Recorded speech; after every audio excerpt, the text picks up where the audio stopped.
Elena Shaw's words cut through the frozen Montana air like a blade. She stood before Caleb Rourke, a man whose eyes held more winter than the wasteland surrounding them. This wasn't a marriage proposal.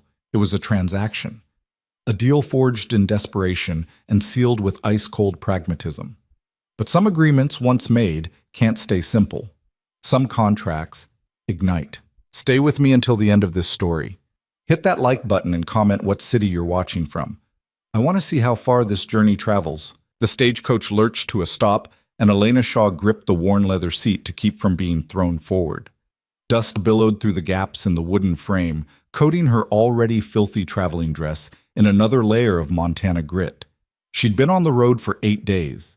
8 days of rattling bones, stale bread, and the constant company of strangers who asked too many questions. "End of the line, miss," the driver called down, his voice rough as tree bark. Elena peered through the clouded window. The landscape stretched endlessly in every direction, rolling hills covered in dead grass, skeletal trees clawing at a steel-gray sky, and somewhere in the distance, mountains that looked like they could swallow the world whole. This was the edge of everything, the place where civilization gave up. And somewhere out there was Caleb Rourke's ranch. She stepped down from the coach, her boots sinking into the half-frozen mud. The wind hit her immediately, sharp enough to steal breath, carrying the smell of livestock and wood smoke. The driver tossed down her single trunk, everything she owned in the world packed into a box that weighed less than most women's hope. "You sure about this?" The driver's eyes held something between pity and judgment. "Awful long way to come for whatever you came for." Elena met his gaze without flinching. "I'm sure." She wasn't.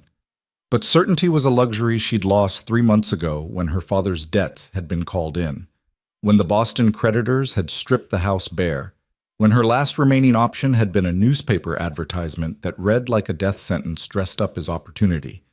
Widow seeks arrangement, must be willing to relocate, discretion essential, compensation provided. The driver shook his head, climbed back onto his perch, and within moments, the stagecoach was disappearing into the distance, leaving Elena alone with her trunk and the weight of her choices. She didn't have to wait long.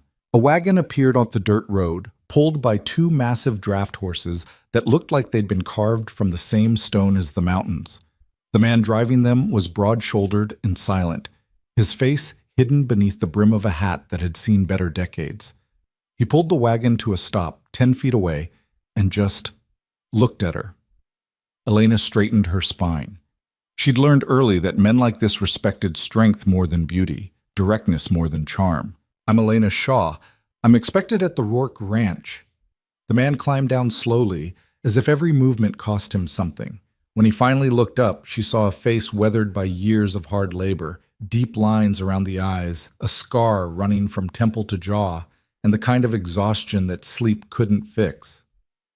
"Tom Garrett. Foreman." His voice was gravel and whiskey. "Boss sent me to fetch you." He loaded her trunk into the wagon bed with surprising gentleness, then gestured for her to climb up. Elena settled onto the wooden bench, and they began moving without another word. The silence stretched for miles. Elena watched the landscape change in subtle ways, the dead grass giving way to rocky outcroppings, a frozen creek bed cutting through the earth like a scar, fence posts marking boundaries in a place that seemed to recognize no boundaries at all. The cold seeped through her coat, her dress, straight into her bones. "How far?" she finally asked. "Another hour." Tom kept his eyes on the road. Then, after a long pause, "You know what you're getting into?" "I know what I agreed to." "That ain't the same thing." Elena turned to look at him. "What do you mean?" Tom was quiet for so long she thought he wouldn't answer. When he finally spoke, his words came slow and careful.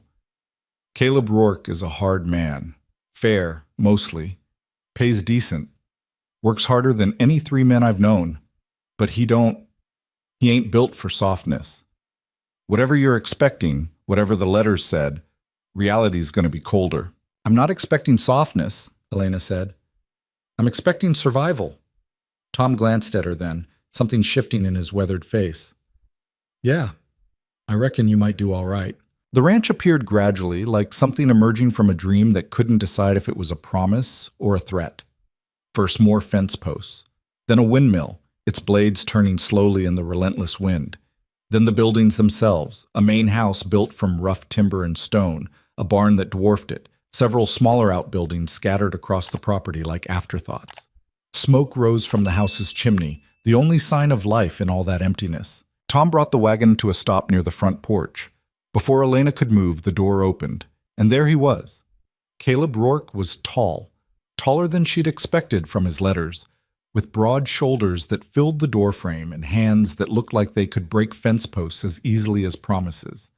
His hair was dark, cut short, and his face was all hard angles and sharper edges. But it was his eyes that stopped her. They were the color of winter ice, and they held about as much warmth. He looked at her the way a rancher might assess livestock at auction, measuring, calculating, determining value. "You're smaller than I expected," he said. No greeting, no welcome, just observation. Elena climbed down from the wagon without waiting for help. "You're exactly what I expected." Something flickered in those cold eyes. Surprise, maybe, or amusement. It vanished before she could be sure. "Tom, get her trunk inside, second bedroom." Caleb's attention shifted back to Elena. "You eat yet?" "Not since this morning." "Come inside. We'll talk while there's still daylight." The house was sparse. A front room with a stone fireplace, a heavy wooden table, chairs that looked homemade, and almost nothing else. No curtains on the windows, no rugs on the floor, no photographs or paintings or any of the small decorations that turned a house into a home. It was shelter, nothing more. A pot hung over the fireplace, something inside it giving off steam and a smell that made Elena's empty stomach clench with hunger. Caleb ladled out 2 bowls of stew, venison, she thought, with root vegetables that had seen better days, and set them on the table along with thick slices of bread. They ate in silence. Elena was too hungry to care about manners, and Caleb seemed to prefer quiet to conversation. She watched him between bites, the way he moved with deliberate economy, wasting no motion, no energy, every action purposeful, every moment measured. When the bowls were empty, he pushed back from the table and finally spoke. "I assume you remember the terms." "Yes." Elena's voice was steady. "1 year. I stay on the ranch. In exchange for room, board, and payment, I agree to bear a child. Once the child is born and healthy, I receive the remainder of the agreed-upon sum and can either stay or leave. My choice." "And you understand what that means?" It wasn't a question, but Elena answered anyway. "I understand perfectly." Caleb studied her face like he was trying to read something written there in invisible ink. Most women wouldn't. Most women had better options. "What happened to yours?" The question was direct enough to be rude, which meant it was honest. Elena appreciated honesty more than courtesy. "My father died. Turned out he'd been borrowing against the house for years. Bad investments, worse gambling. The creditors took everything. My mother passed when I was young, and I have no siblings, no husband, no prospects." She met his gaze without wavering. "So I answered your advertisement, and here I am. You could have found work. Teaching, maybe, or as a governess." Elena's laugh was sharp. "Making $30 a year while some family works me 16 hours a day and treats me like a servant they're doing a favor? No thank you. At least here the terms are clear. The transaction is honest."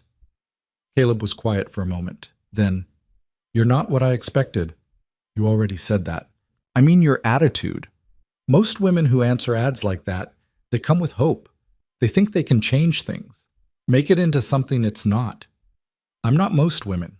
Elena leaned forward slightly. "I'm not here to change you, Mr. Rourke. I'm not here to make you love me or turn this arrangement into some fairy tale. I'm here because I need security and you need an heir. That's all. That's enough." For the first time since she'd arrived, something almost like approval crossed his face. "All right then." He stood, pushing his chair back. "I'll show you the house. Your room's upstairs. There's a washroom down the hall. Tom keeps the water heated most evenings. Meals are at 6 in the morning and 6 at night. You're free to move around the property, but don't go past the north fence line. There's wolves up there." Elena followed him through the house, cataloging every detail. The kitchen was functional but basic. The washroom was surprisingly well equipped. A large copper tub, a working pump, shelves stocked with soap and towels. The stairs creaked under their weight, and the second floor was even more austere than the first. 3 doors. He opened the middle one. The bedroom was small. A bed, a dresser, a window that looked out over the dead fields. Her trunk sat at the foot of the bed where Tom had left it. "This is yours," Caleb said. "Mine's at the end of the hall." The implication hung in the air between them. Elena turned to face him directly. "When do you want to start?" The bluntness of the question seemed to catch him off guard. His jaw tightened slightly. "You just got here, and we both know why I'm here. There's no point in pretending otherwise." Caleb's eyes, those ice-cold eyes, searched her face. "You really don't have any illusions about this, do you?" "None." "Good."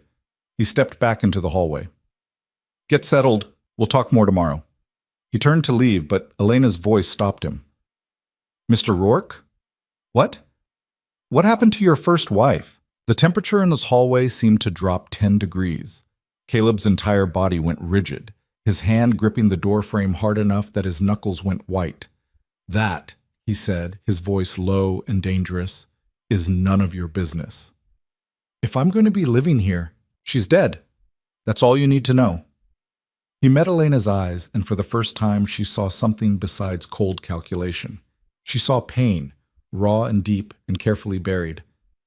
"We don't talk about her. Not now. Not ever. Understood?" Elena nodded slowly. "Understood." He disappeared down the hall, his footsteps heavy on the wooden floor.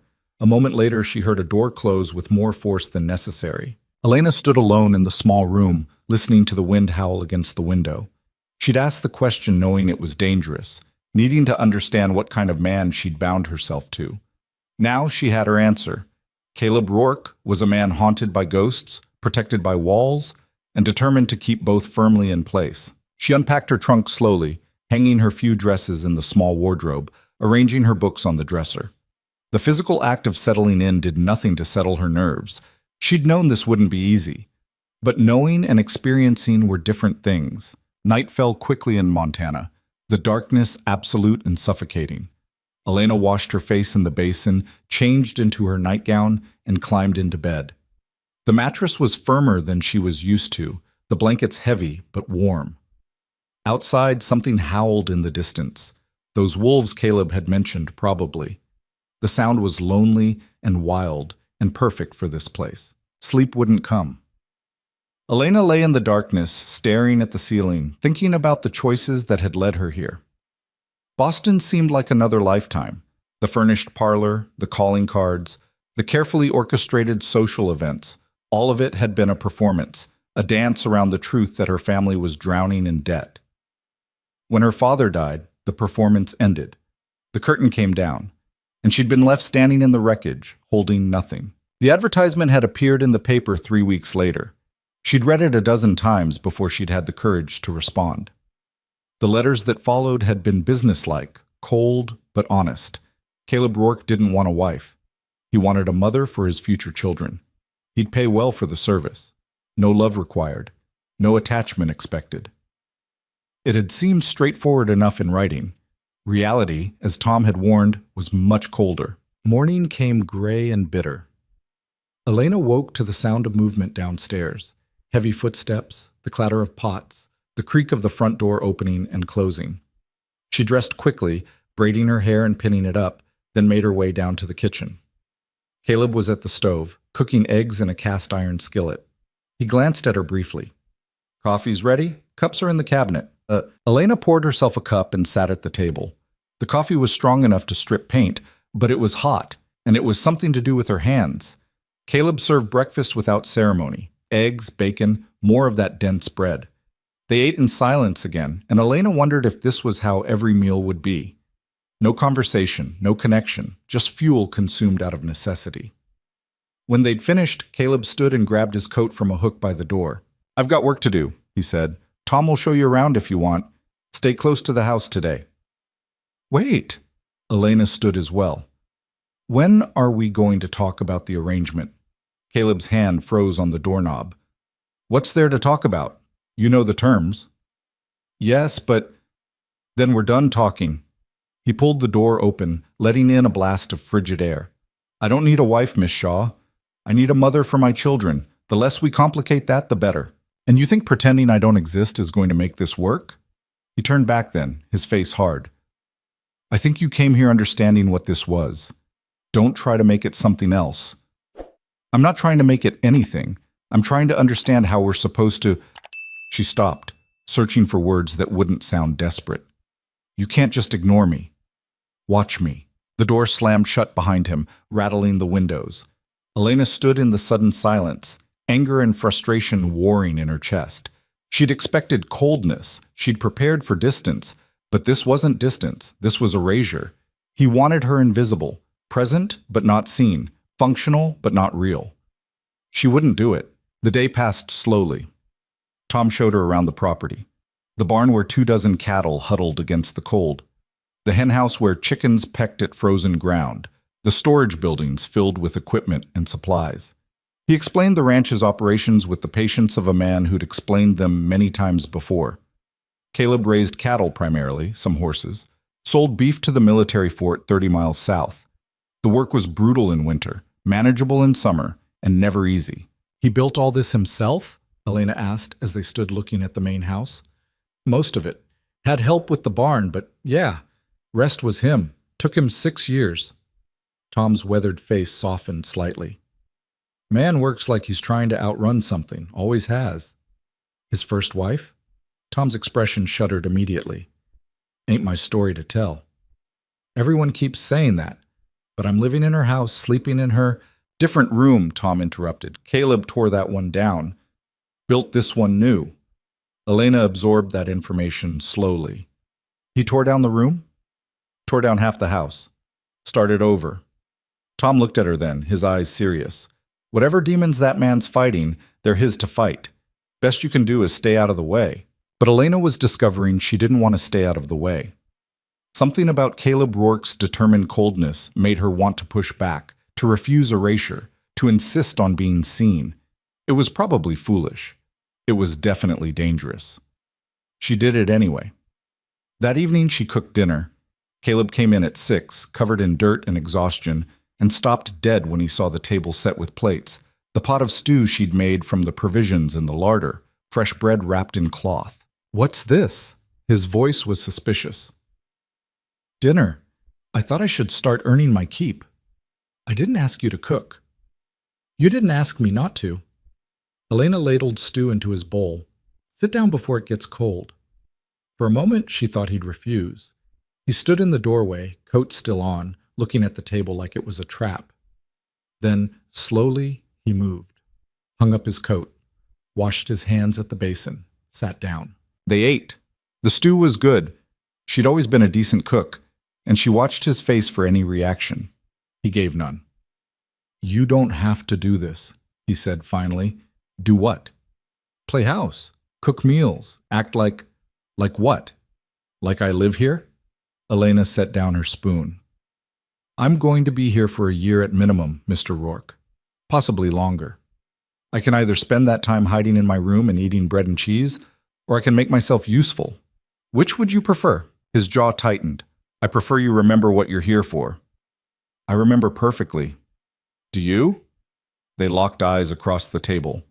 The firelight cast harsh shadows across Caleb's face, making him look even more forbidding than usual. But Elena didn't look away. You're trying to make this complicated, he said. No. I'm trying to make this bearable. For who? For both of us. Caleb pushed back from the table abruptly. I don't need things to be bearable. I need them to be clear. They're clear. You want a child. I've agreed to give you one. But that doesn't mean I have to disappear in the meantime. Maybe it does. Why? Because your first wife... Don't! The word came out sharp as a whip crack. Caleb's hands were clenched into fists. I told you, we don't talk about her. Then talk about you. Talk about why you're so determined to keep me at arm's length when we both know... Because it's easier. The words exploded out of him, harsh and sudden. He stood there breathing hard, looking like a man who'd just revealed something he'd meant to keep buried. Because caring makes things complicated. Because attachment means risk. And I don't... He stopped, collected himself. I don't do that anymore. The silence that followed was thick and charged. Elena spoke quietly. I'm not asking you to care. I'm asking you to acknowledge I exist. Caleb stared at her for a long moment. Then he turned and walked out of the room. She heard his footsteps on the stairs, heard his bedroom door close. Elena sat alone at the table, the fire crackling, the stew growing cold. She'd pushed. He'd pushed back, and somewhere in that exchange she'd seen the truth. Caleb Rourke wasn't cold because he didn't feel. He was cold because he felt too much. The days fell into a pattern. Caleb worked from dawn until dark, barely speaking, barely acknowledging her presence. Elena cooked, cleaned, explored the property, and refused to be invisible. Every dinner was a silent battle. Every morning, a fresh standoff. A week passed. Then 2. And then on the 15th night, Caleb knocked on her bedroom door. Elena was reading by lamplight when she heard it. 3 measured knocks, deliberate and heavy. Her heart kicked against her ribs. She knew what it meant. Knew why he was there. Come in. He opened the door but didn't enter. Just stood in the hallway, backlit by the dim light from downstairs. His face was shadowed, unreadable.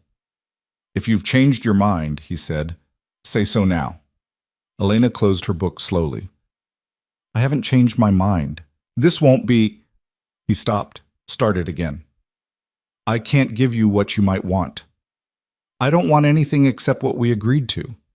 He nodded once. Then finally, he stepped into the room. What happened next was exactly what it was supposed to be, a transaction, clinical and purposeful. Caleb approached it with the same careful efficiency he brought to every task. No tenderness, no passion, just obligation fulfilled. Except there were moments, brief, fleeting moments, when Elena felt his hands shake slightly, when his breath caught, when something besides duty flickered in his eyes. Moments when the walls cracked just enough to let through a glimpse of the man underneath. Afterward, he left without a word. Elena lay in the darkness, her body still humming with unfamiliar sensations, her mind racing. It should have felt empty, hollow. It was exactly what she'd agreed to, sex without love, intimacy without connection. So why did it feel like something more had just happened? The pattern continued. Every third night, Caleb would knock. Elena would answer. And in the darkness of that small room, with the Montana wind howling outside, they would fulfill their agreement. But something was changing. Caleb started lingering afterward. Not long, just a few minutes. Sitting on the edge of the bed, silent, like he was working up the courage to say something he couldn't quite voice. He never did. But the fact that he stayed at all felt significant. Elena found herself waiting for those nights.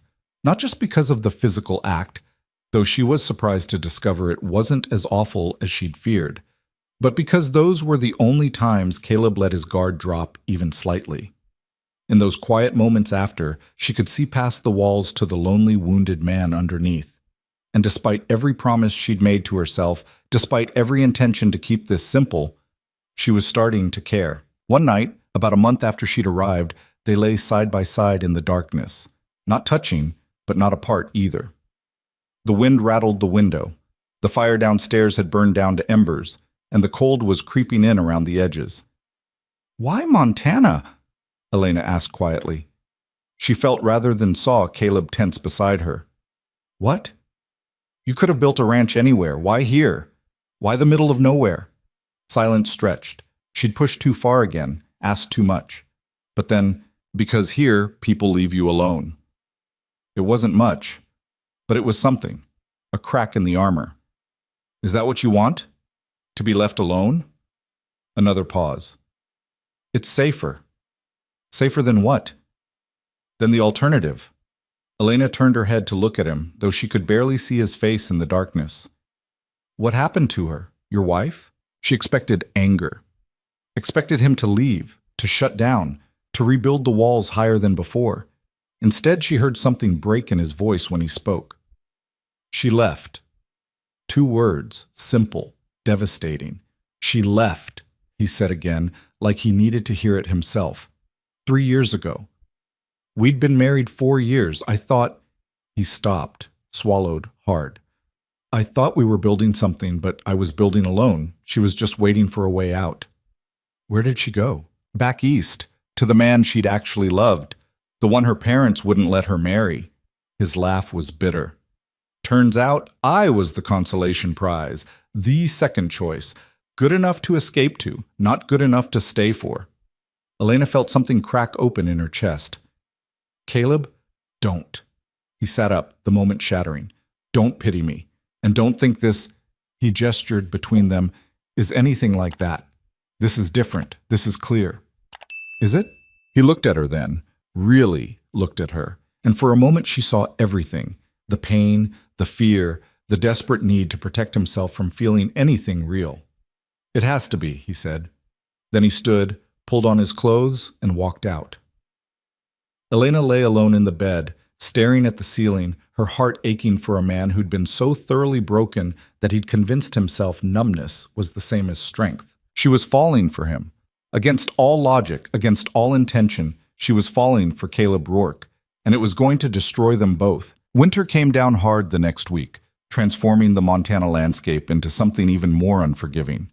Snow fell in thick curtains that erased the horizon, wind howled through gaps in the barn walls, and the temperature dropped so low that water froze in the buckets overnight.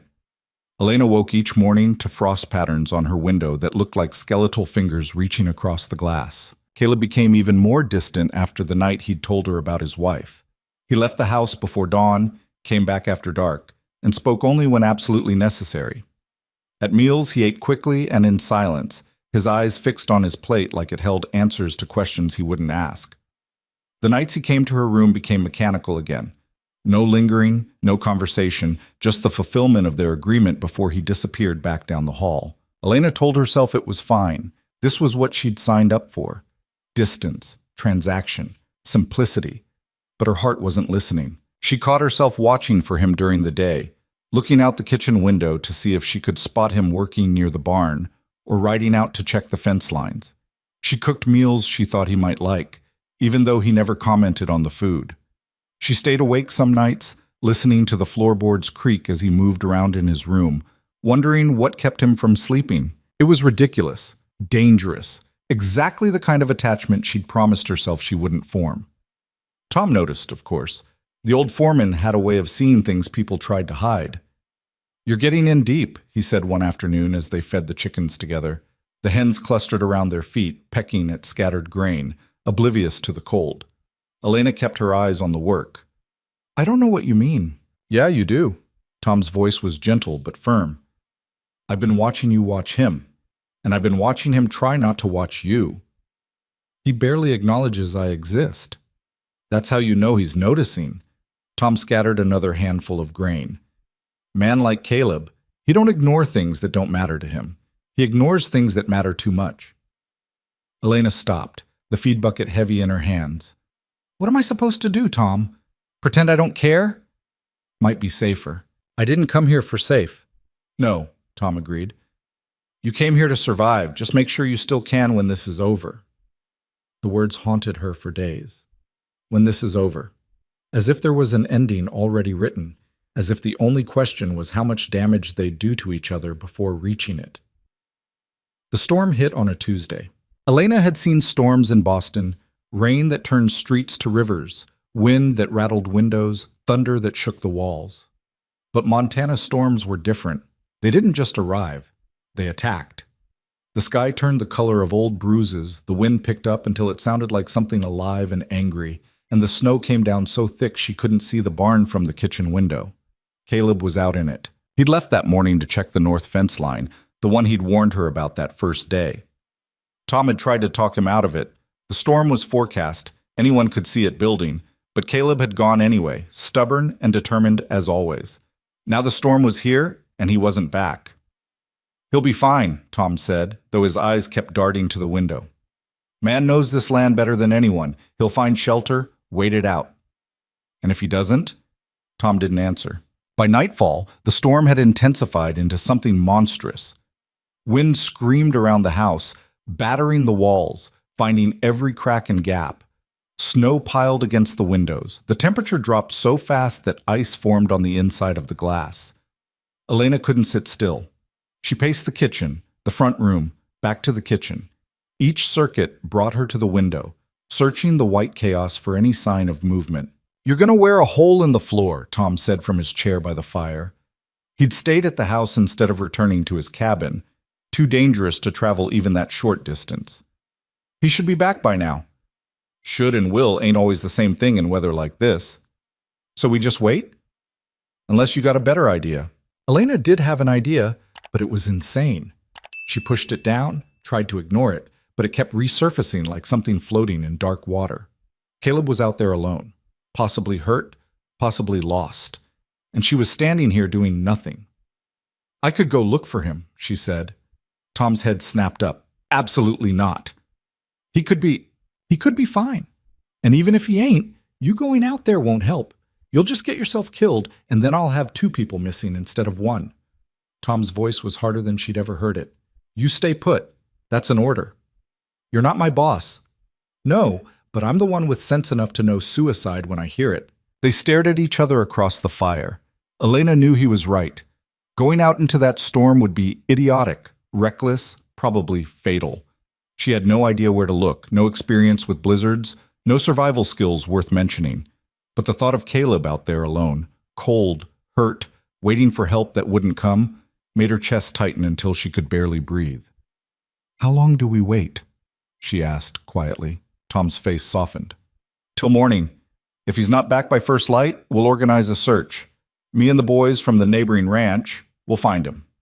And if he's dead by morning, then he was dead an hour after the storm hit, and there's nothing we could have done. The brutal honesty of it made Elena flinch, but she nodded, sat down in the chair across from Tom, and waited. The night stretched endlessly. The storm battered the house with relentless fury.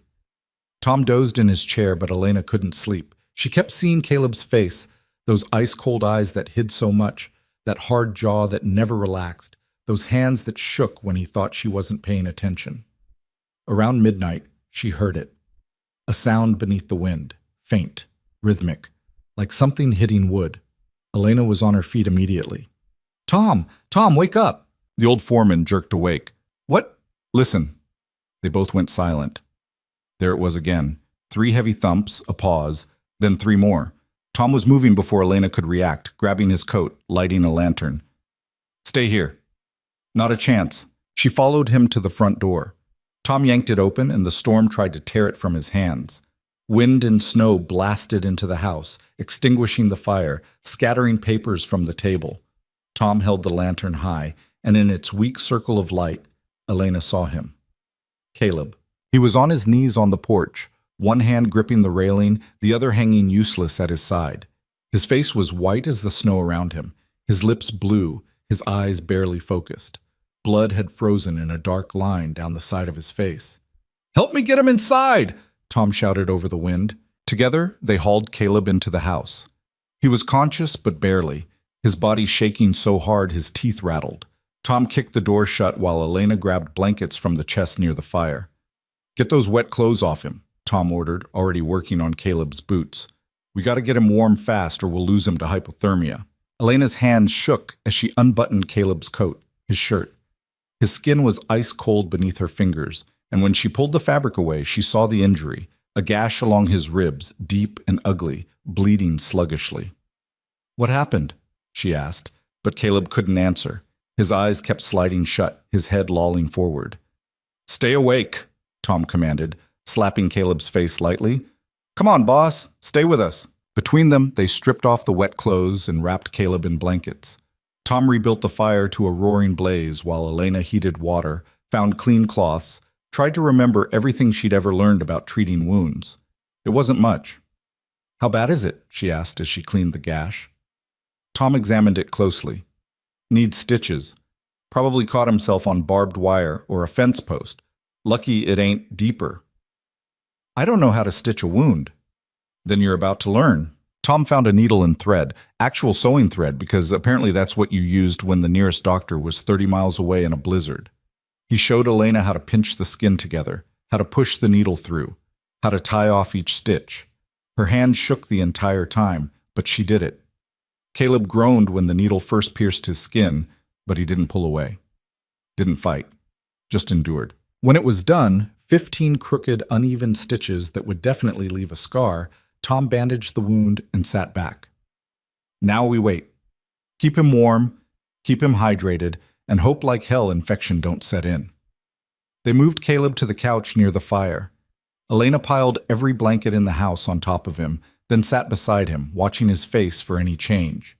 His shaking gradually subsided. His breathing evened out. But he didn't wake. Tom made coffee, strong and bitter, and handed her a cup. "You did good." "I didn't do anything." "You kept your head. That's something." He settled into his chair with a heavy sigh. "Damn fool, I told him not to go out there." "What was he checking?" "Fence line. Said he'd heard wolves the night before, wanted to make sure they hadn't broken through." Tom shook his head. "Could have waited till after the storm. But Caleb don't wait for nothing. Always pushing, always working, like if he stops moving he'll remember things he'd rather forget." Elena looked down at Caleb's face, pale and drawn even in sleep, lines of pain etched around his mouth. "He's running from himself." "That he is. Has been for 3 years.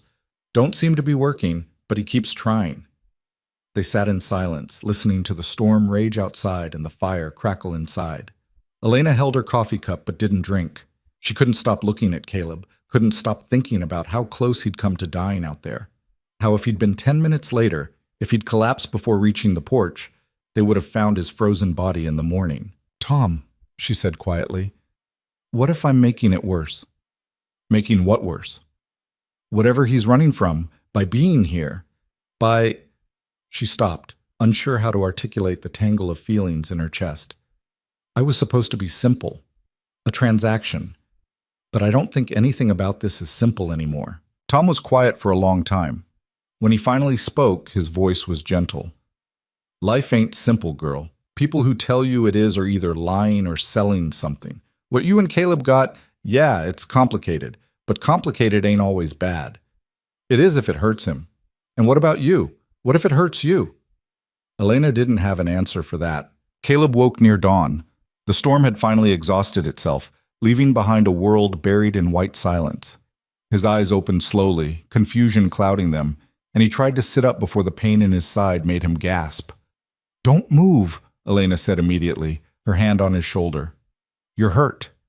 He blinked at her, still disoriented. "What? Where?" "You made it back to the house last night, barely. You've got a gash in your side that Tom and I stitched up. You need to rest." Caleb's jaw tightened as memory returned. "The fence." "Can wait." "You can't." She pressed him back down when he tried to rise again. "You almost died out there. You're not going anywhere until you've healed." "I'm fine." "You're not fine. You're stubborn and stupid and lucky to be alive." Something flickered in his eyes. Surprise, maybe, at being spoken to that way. "I had to check the fence." "No, you didn't. You wanted to check the fence. There's a difference." Elena's frustration boiled over, all the fear and worry of the long night transforming into anger. "What were you thinking? Going out in that storm alone? No backup? No plan for if something went wrong?"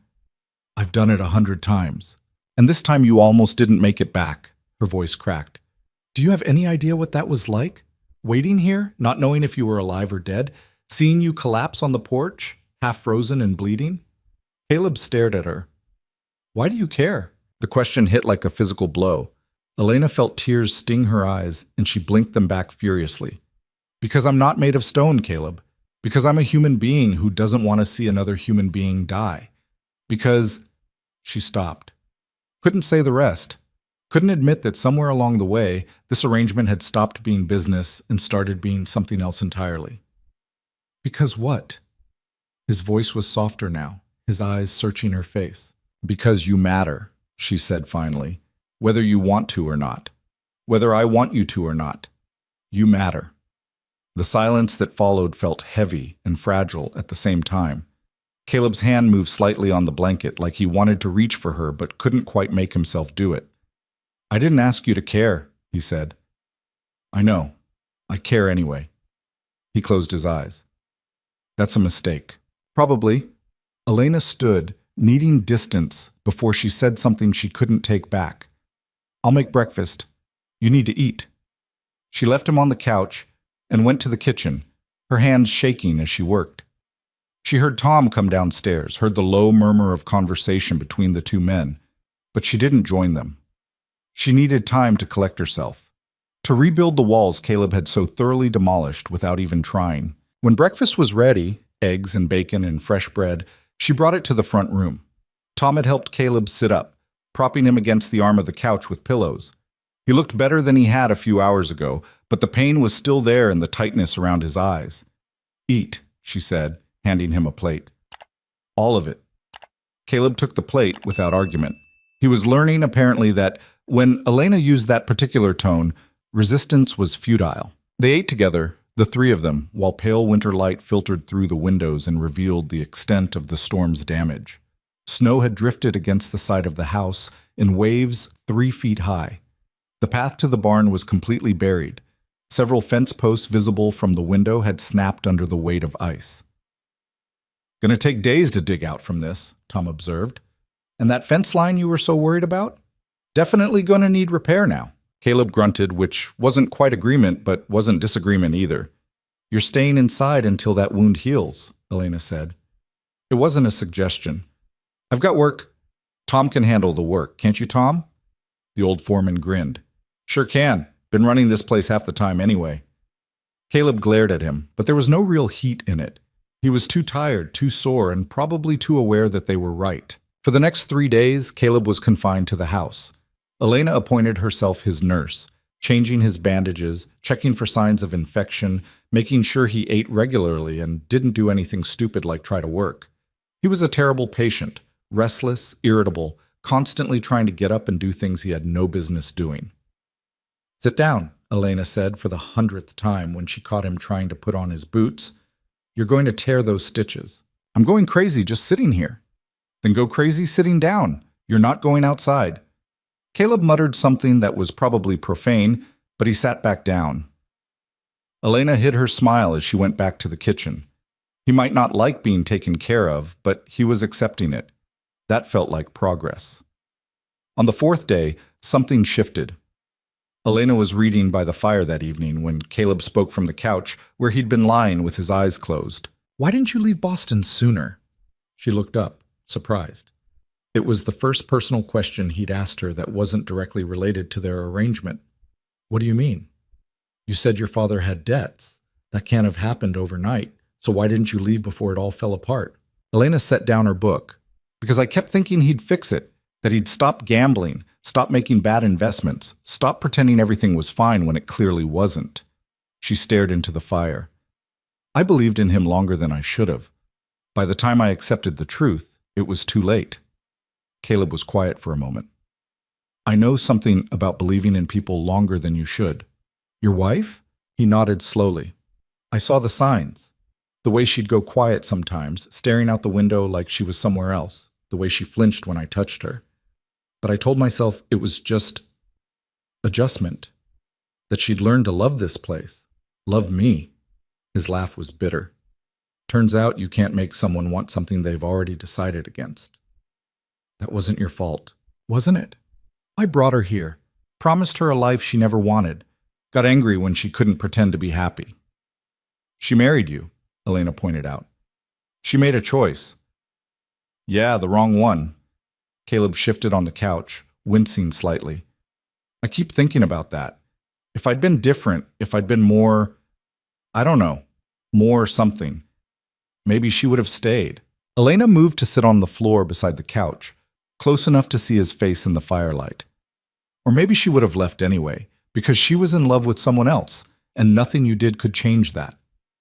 "You don't know that. Neither do you. But you've spent 3 years blaming yourself for someone else's decision. That's not fair to you." Caleb looked at her, really looked at her, and for the first time since she'd arrived, there was no wall between them. Just 2 wounded people sitting by a fire, talking about pain they'd both been carrying alone.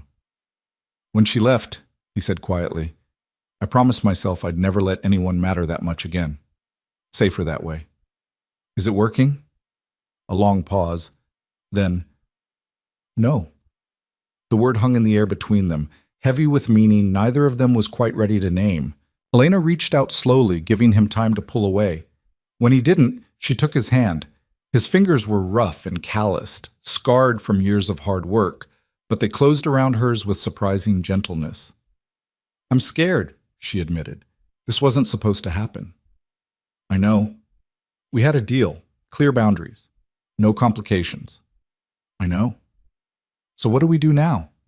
Caleb's thumb traced small circles on the back of her hand. I don't know. They sat like that for a long time, holding hands in the firelight while the Montana night pressed against the windows. It wasn't a solution. It wasn't even a plan. But it was honest, and that felt like enough for now. Over the following weeks, something fundamental changed between them. Caleb still worked long hours. His wound healed faster than Elena would have liked. But he started coming back earlier, started sitting with her after dinner instead of immediately retreating to his room, started talking.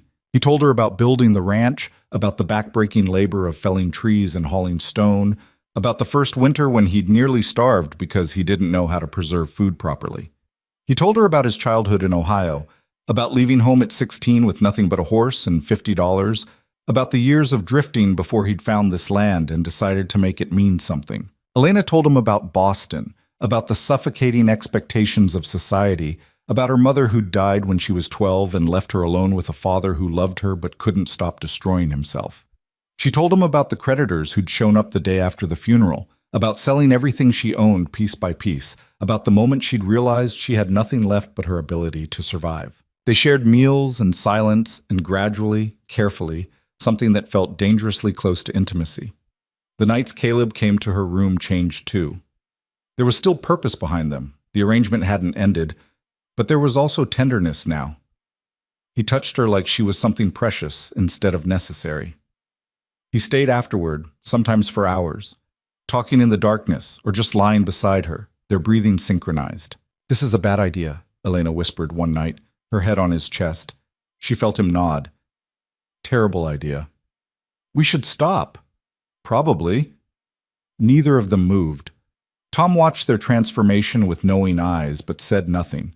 He just smiled slightly whenever he caught them looking at each other when they thought no one was watching, or when Caleb lingered over breakfast to talk to Elena instead of rushing out to work. February brought more storms, but also occasional breaks in the weather, days when the sun broke through and turned the snow into fields of diamonds. On one of those days, Caleb took Elena riding. He'd been teaching her slowly, carefully, and she discovered she liked it, the power of the horse beneath her, the freedom of movement, the way the world looked different from up high. They rode out to the north fence line, the one Caleb had nearly died checking, and worked together to repair the damage the winter had done. "You're getting good at this," Caleb said as Elena helped him string new wire between posts. "I had a good teacher." He glanced at her, something soft in his eyes. "You're not what I expected." "You keep saying that." "Because it keeps being true." He secured the wire and straightened, brushing snow off his gloves. "When you answered the advertisement, I thought, I don't know what I thought. Someone desperate. Someone beaten down. Someone who'd be grateful for whatever I offered and wouldn't ask questions." "I am desperate," Elena pointed out. "No, you were desperate. There's a difference." He moved to the next post and she followed. "You came here with nothing, but you didn't act like nothing. You showed up and immediately started taking up space, making noise, refusing to disappear. It was—" He stopped, searching for words. "It was terrifying." "Terrifying?" "Yeah, because I realized pretty quick that you weren't going to let me keep hiding." Elena felt her heart squeeze. "Is that what you were doing? Hiding? For 3 years. Built these walls, kept everyone out, told myself it was strength. Then you showed up and started knocking holes in every defense I had." They stood there in the snow, the wind cold on their faces, the silence broken only by distant bird calls. Elena wanted to kiss him, wanted to close the distance between them and let this moment become what it was trying to be. But she was afraid that if they acknowledged what was happening, if they named it, the whole fragile structure would collapse. Caleb seemed to feel it too. He cleared his throat, looked away, went back to work. They rode home as the sun was setting, painting the snow in shades of pink and gold. At the barn, Caleb helped Elena dismount, his hands on her waist, and for a moment they stood close enough to share breath. His eyes searched her face like he was trying to memorize it. "Thank you," he said quietly. "For what?" "For not giving up on me." Before she could respond, he turned away to tend to the horses, leaving her standing in the gathering darkness with her heart pounding and her carefully constructed walls in ruins around her feet. That night, he came to her room again. But instead of the usual careful distance, he pulled her close and held her like she was the only thing keeping him anchored to the earth. They made love, and it was making love now, Elena realized, not just sex, not just obligation, with a desperation that scared and thrilled her in equal measure. Afterward, as they lay tangled together, Caleb spoke into her hair. "I'm falling for you." 3 words. Simple. Devastating. Elena's breath caught. "Caleb, I know we weren't supposed to. I know it complicates everything, but I can't." His arms tightened around her. "I can't keep pretending this is just an arrangement anymore." "What are you saying?" "I'm saying I want more than a year, more than a child, more than—" He pulled back to look at her face. "I want you. All of you. For real." Tears stung Elena's eyes. This was everything she'd been afraid to want, everything she'd told herself was impossible. And now he was offering it to her, raw and honest and terrifying. "What if it doesn't work?" she whispered. "What if we try and it falls apart? Then it falls apart. But at least we tried." His hand cupped her face. "I spent 3 years being afraid. I'm tired of it. I'd rather risk everything than keep living like this, half alive, half numb, pretending I don't feel what I feel." Elena kissed him then, pouring everything she couldn't say into the press of her lips against his. When they finally broke apart, both breathing hard, she found her voice. "I'm falling for you too. I have been for weeks. Maybe since the beginning." His smile was small but genuine, the first real smile she'd seen from him. "So what do we do?" "I don't know. Figure it out as we go?" "That's not much of a plan. It's all I've got." Caleb kissed her forehead, her cheeks, her mouth. "Then I guess we'll make it work." They fell asleep that way, wrapped around each other, the Montana winter howling outside while inside, 2 broken people began the slow, terrifying work of putting each other back together. Morning came too bright, sunlight streaming through the window and turning the frost on the glass into prisms of light. Elena woke to find Caleb already dressed, sitting on the edge of the bed pulling on his boots. She reached for him, her hand finding his back. "Stay," she murmured, still half asleep. He turned, and the look on his face made her chest tighten. It was soft, unguarded, the kind of expression she'd spent weeks hoping to see. He leaned down and kissed her, slow and sweet. "I've got fence work," he said against her lips. "That section by the ravine won't fix itself. Take Tom with you. Tom's got his hands full with the cattle. I'll be fine." He kissed her again, then stood. "Besides, it's a clear day. No storms forecast. I'll be back by lunch." Elena sat up, pulling the blanket around her shoulders against the cold. Something felt wrong, but she couldn't name it. Just a tightness in her stomach, an unease she tried to shake off. "Be careful," she said. Caleb paused at the door, glanced back. "Always am." But he wasn't. That was the problem. Caleb took risks like other men took breaths, constantly, without thinking, as if danger was just another part of the landscape to navigate. She'd seen it in the way he worked, the chances he took climbing on roofs during ice storms, handling spooked horses, walking too close to the edge of things. She should have insisted he wait, should have made him take Tom, should have done something other than watch him walk out the door. The morning passed slowly. Elena cleaned the kitchen, started bread dough, mended a tear in one of Caleb's shirts.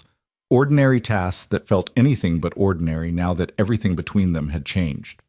She kept glancing at the clock, counting down the hours until he'd be home. Noon came and went. By 1 o'clock, Elena was standing at the window, watching the road. The sky was still clear, the sun bright on the snow, but that unease in her stomach had grown into something sharper. Tom came in through the back door, stamping snow off his boots. "Boss back yet?" he asked. "No." Tom frowned, checked the clock. "He say what time he'd be done?" "Lunch. He said he'd be back by lunch." They looked at each other, and Elena saw her own worry reflected in the old foreman's eyes. "Could be the work's taking longer than he thought," Tom said, but his voice lacked conviction. "That section's in rough shape? Or something's wrong. Let's not jump to conclusions. Give him another hour. If he's not back by 2, I'll ride out and check." Elena nodded, but the waiting was agony. She tried to distract herself with work, but her hands shook and her mind kept conjuring scenarios. Caleb fallen, injured, unable to get back to his horse. Caleb caught in another storm that hadn't been forecast. Caleb lying somewhere in the snow, bleeding, alone. 2 o'clock arrived. No Caleb. Tom was already saddling his horse when Elena came running to the barn. I'm coming with you, she said. Elena? Don't argue. You'll need help if he's hurt. Tom looked like he wanted to protest, but he just nodded and saddled a second horse. They rode out fast, following the path Caleb would have taken toward the north fence line. The snow was deep in places, slowing them down, but Tom knew the land and picked the easiest route. The temperature was dropping. Elena could feel it in the way the air bit at her exposed skin, the way her breath came out in thicker clouds. The sun was already starting its descent toward the mountains, and up here, darkness came early and fast. How much farther? Elena called over the sound of hoofbeats. Another mile, maybe less. The ravine's just past that ridge. They crested the ridge, and Elena's heart stopped. Caleb's horse stood alone near the fence line, still saddled, reins dragging in the snow. No sign of Caleb. Tom was off his horse before it fully stopped, Elena right behind him. They found the fence, partially repaired, tools scattered in the snow as if dropped suddenly, and then they saw the tracks, leading to the edge of the ravine. No, Elena whispered. The ravine was deep, maybe 20 feet, its sides steep and covered in ice. At the bottom, barely visible in the shadows, she saw him. Caleb lay crumpled against the far wall, not moving. Caleb! Elena screamed, already running toward the edge. Tom grabbed her arm. Don't. The edge is unstable. You go over too, and we're all dead. We have to get down there. Tom was already assessing the slope, his face grim. It's too steep, too icy. We need rope, equipment. We don't have time for that. Look at him, Tom. He's not moving. As if in response to her voice, Caleb stirred. His hand moved slightly, and his head turned toward the sound. Even from this distance, Elena could see blood on his face. Caleb, she called again. Can you hear me? His eyes opened, found her. His lips moved, but no sound reached them. I'm going down, Elena said. Like hell you are. You'll break your neck. Then what do we do? Ride back for rope? That'll take an hour at least, and it'll be dark by then. He could die waiting. Tom's jaw worked. He knew she was right. If you go down there, you might not be able to get back up. I know. You could both freeze to death before I get back with help. I know that too. Tom stared at her, and she saw the moment he accepted what she was going to do. You're as stubborn as he is. Probably why this works. Despite everything, Tom almost smiled. All right, let me find the best way down. And Elena, if you die down there, he'll kill me, so don't. They spent precious minutes searching for the least treacherous path. Finally, Tom pointed to a section where rocks jutted out at intervals, creating natural handholds. It was still dangerous. One slip would send her tumbling, but it was possible. Take my coat, Tom said, already shrugging out of it. You'll need the extra layer, and here. He pressed a small flask into her hand. Whiskey. If he's conscious, it might help with the pain. Elena pulled on the coat, pocketed the flask, and approached the edge. Looking down made her stomach lurch, but she didn't let herself hesitate. Caleb needed her. That was all that mattered. The descent was nightmare. The rocks were slick with ice, her boots kept sliding, and more than once she caught herself just before falling. Her hands were scraped raw within minutes, her shoulders screaming from gripping so hard. But she kept going, finding each foothold, testing each handhold, moving down inch by terrible inch. When her feet finally hit the bottom, her legs nearly gave out. She steadied herself against the ravine wall and looked around. Caleb was 15 feet away, propped against the opposite wall. His eyes were open now, watching her with an expression she couldn't quite read. Elena scrambled across the uneven ground and dropped to her knees beside him. You idiot, she said, her voice breaking. What happened? Fence broke. Lost my footing. His words came slow and slurred. Stupid. His right leg was bent at an angle that made Elena's stomach turn. His face was pale, except where blood had dried in a trail from his temple to his jaw. When she touched his shoulder, he flinched. Where are you hurt? Legs broken, maybe some ribs. Hit my head pretty good. He tried to smile and failed. Could be worse. Could be worse? Caleb, you're at the bottom of a ravine with a broken leg and a head injury. But I'm alive. And you're here. His hand found hers, gripped it weakly. You shouldn't have come down. Where else would I be? Above them, Tom's voice echoed down. How bad is it? Elena called back. Broken leg for sure, head injury, possible broken ribs. I'm riding for help. There's a ranch about 5 miles east. They've got rope and manpower. I'll be back as fast as I can, but it'll be at least 2 hours. You two stay put and stay warm." The sound of hoofbeats faded quickly, leaving them alone in the ravine with the light already starting to fail. Elena looked around, trying to think. The ravine protected them from the wind, which was good, but it also trapped the cold. The temperature was dropping fast, and neither of them had enough layers for a prolonged wait in these conditions. She was already shivering. "We need to keep you warm," she said, shrugging out of Tom's coat. "Keep it. You need it more than I do. Don't be stupid. You're in shock, you've lost blood, and you're not moving around generating heat. Take the damn coat." They argued about it until Caleb gave in, too weak to really fight. Elena draped the coat over him, then sat down beside him and pulled him against her, sharing what body heat she could. It wasn't much, but it was something. "Tell me what happened," she said, partly to keep him talking, partly because she needed to know. Caleb's voice was getting softer. "Was replacing a post. Fence line gave way, rotted wood I didn't see. Went down before I knew what was happening." "How long were you down here before we came?" "Don't know. Hour, maybe. Tried to climb out, but the leg—" He trailed off, his breathing shallow. Elena felt panic rising. "Stay awake, Caleb. You have to stay awake." "Tired. I know. But if you have a concussion, you can't sleep. So you're going to talk to me. Tell me about—" She searched for something, anything. "Tell me about the first time you saw this land." He was quiet so long she thought he'd passed out. Then, slowly, he started talking. "Was riding through. Didn't plan to stop. But I crested that ridge and saw all this—" He gestured weakly. "Empty space. No people, no buildings, nothing but land and sky. And I thought I could build something here. Something that was mine. Something nobody could take away. And you did." "Yeah. For all the good it did me." His head lolled against her shoulder. "Wasn't supposed to be alone, though. Had plans. A family. A real life. You still can have that." Caleb's laugh was bitter. "Look at me, Elena. Broken at the bottom of a ravine. This is what I do. I break things. Break myself. Break people around me. That's not true. Isn't it? Sarah left because I couldn't make her happy. And you came here for a simple transaction, and I've turned it into this mess." Elena turned his face toward her, made him look at her. "This isn't a mess. This is real. This is two people who were broken finding each other and trying to put the pieces back together. That's not wrong, Caleb.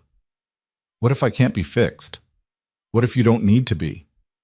She brushed hair back from his forehead, careful of the gash. "Maybe we're both exactly as broken as we need to be. Maybe that's the point." "That doesn't make sense. Since when does any of this make sense?" He smiled then, a real smile despite the pain. "Since you showed up and refused to disappear." The light was fading fast now, the ravine filling with shadows.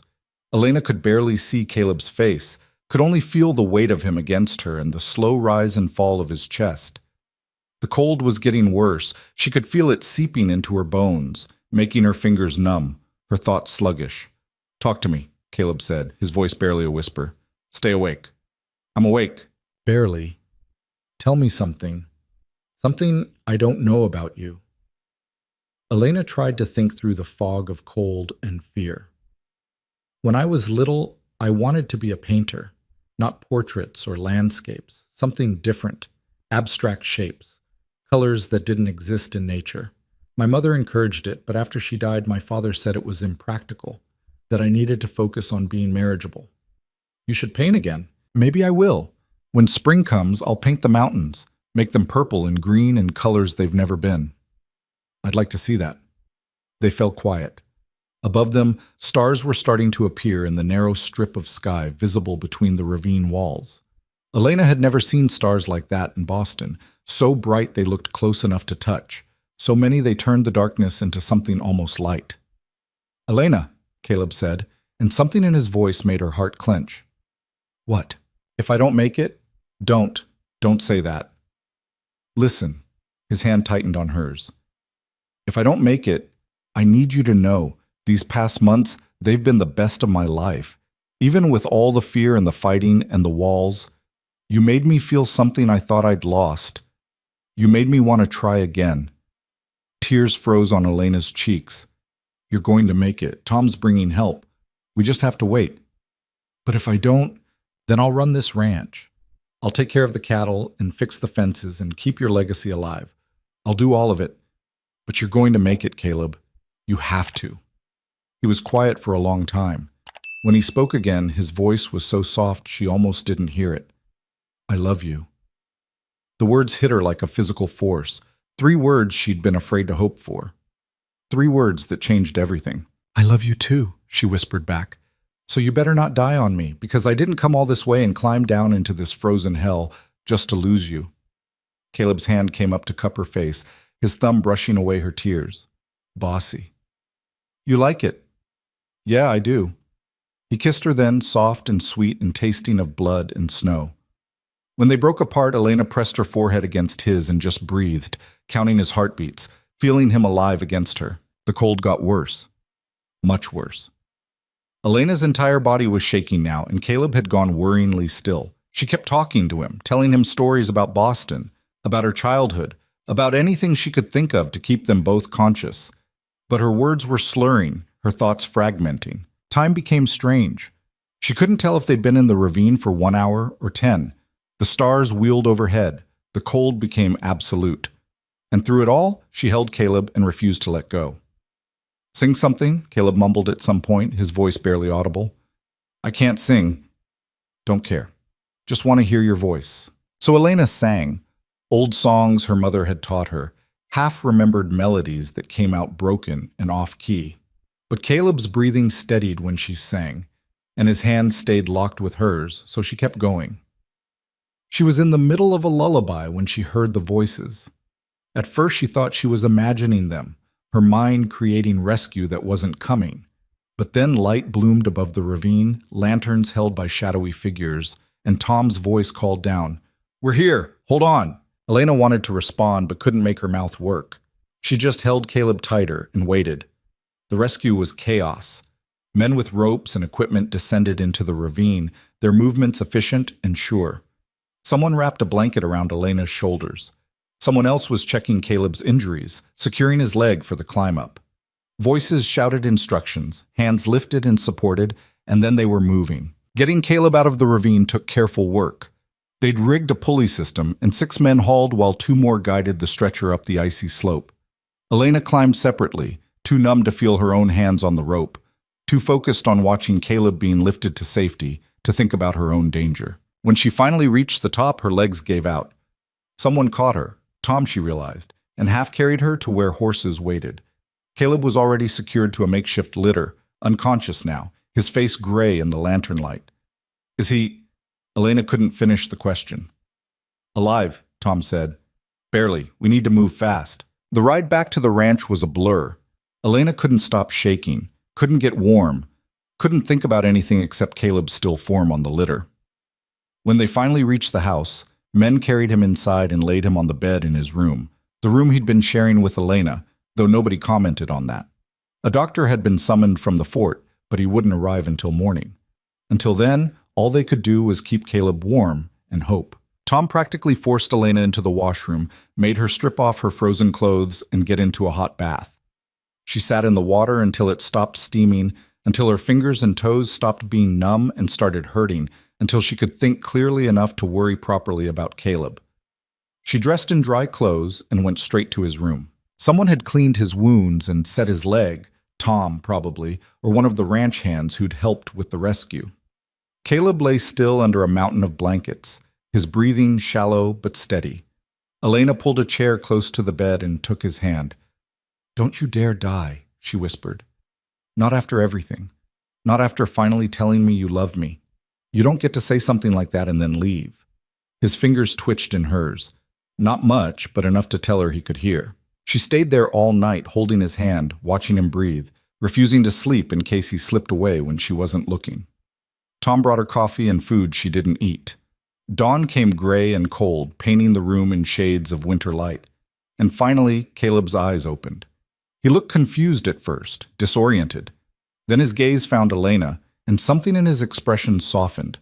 You're still here, he said, his voice rough. Where else would I be? Somewhere warm, somewhere safe, somewhere that isn't... He gestured weakly. This. Elena leaned forward, her face close to his. This is exactly where I want to be, with you, in this drafty house in the middle of nowhere, Montana, because this is home now. You're home. Caleb's hand came up to touch her face. I meant it, what I said in the ravine. I know. I love you, Elena, not because of the arrangement or the child or any of that. Just you. I know that too. She kissed his palm. And I love you. Your stubbornness and your walls and your terrible habit of almost dying, all of it. That's a lot to take on. Good thing I'm up for it. He smiled, a real full smile that transformed his entire face. Yeah, I guess you are. The doctor arrived an hour later and confirmed what they'd suspected. Broken leg, 3 cracked ribs, concussion, various cuts and bruises. Caleb would heal, but it would take time. Weeks, maybe months before he was back to full strength. You're lucky to be alive, the doctor said bluntly. Another few hours in that cold, and you'd both be dead. After he left, Elena sat on the edge of Caleb's bed and took his hand again. No more working alone, she said firmly. Ever. You take Tom or one of the hands or me, but you don't go out by yourself. Elena, I'm serious, Caleb. I can't do this again. I can't watch you almost die and wonder if you're going to make it. So you're going to be careful, and you're going to let people help you, and you're going to stop acting like you're invincible. He looked at her for a long moment, then nodded. All right. All right? You climbed into a ravine to save me. Least I can do is promise not to fall into another one. Elena laughed, surprising herself. That's a low bar. It's a start. She leaned down and kissed him, gentle and careful of his injuries. When she pulled back, his eyes were serious. I want to marry you, he said. For real. Not because of the contract or the arrangement, because I want to wake up next to you every morning for the rest of my life. Elena's breath caught. Caleb, you don't have to answer now. I know it's complicated, but I needed you to know. When I was down in that ravine thinking I might die, all I could think was that I wished I'd made this real. Made us real. His thumb traced circles on her hand. So whenever you're ready, if you're ever ready, I'm asking. Elena felt tears slide down her cheeks, but they were different tears than the ones she'd cried in the ravine. These were tears of something that felt dangerously like joy. Yes, she said. Yes? Yes, I'll marry you. For real. Not because I have to, because I want to. The smile that broke across Caleb's face was worth every frozen minute in that ravine, worth every moment of fear and uncertainty. He pulled her down for another kiss, deeper this time, full of promise and possibility. When they finally broke apart, both breathing hard, Elena rested her forehead against his. We're really doing this, she said.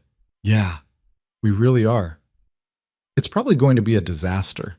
Probably. Caleb's arms tightened around her. But it'll be our disaster. Outside, the Montana winter continued its assault on the land. But inside, in that small room with its frost-covered windows and drafty walls, 2 people who'd thought they were beyond saving had found something neither had been looking for. They'd found each other. And for the first time in years, the future didn't look like survival.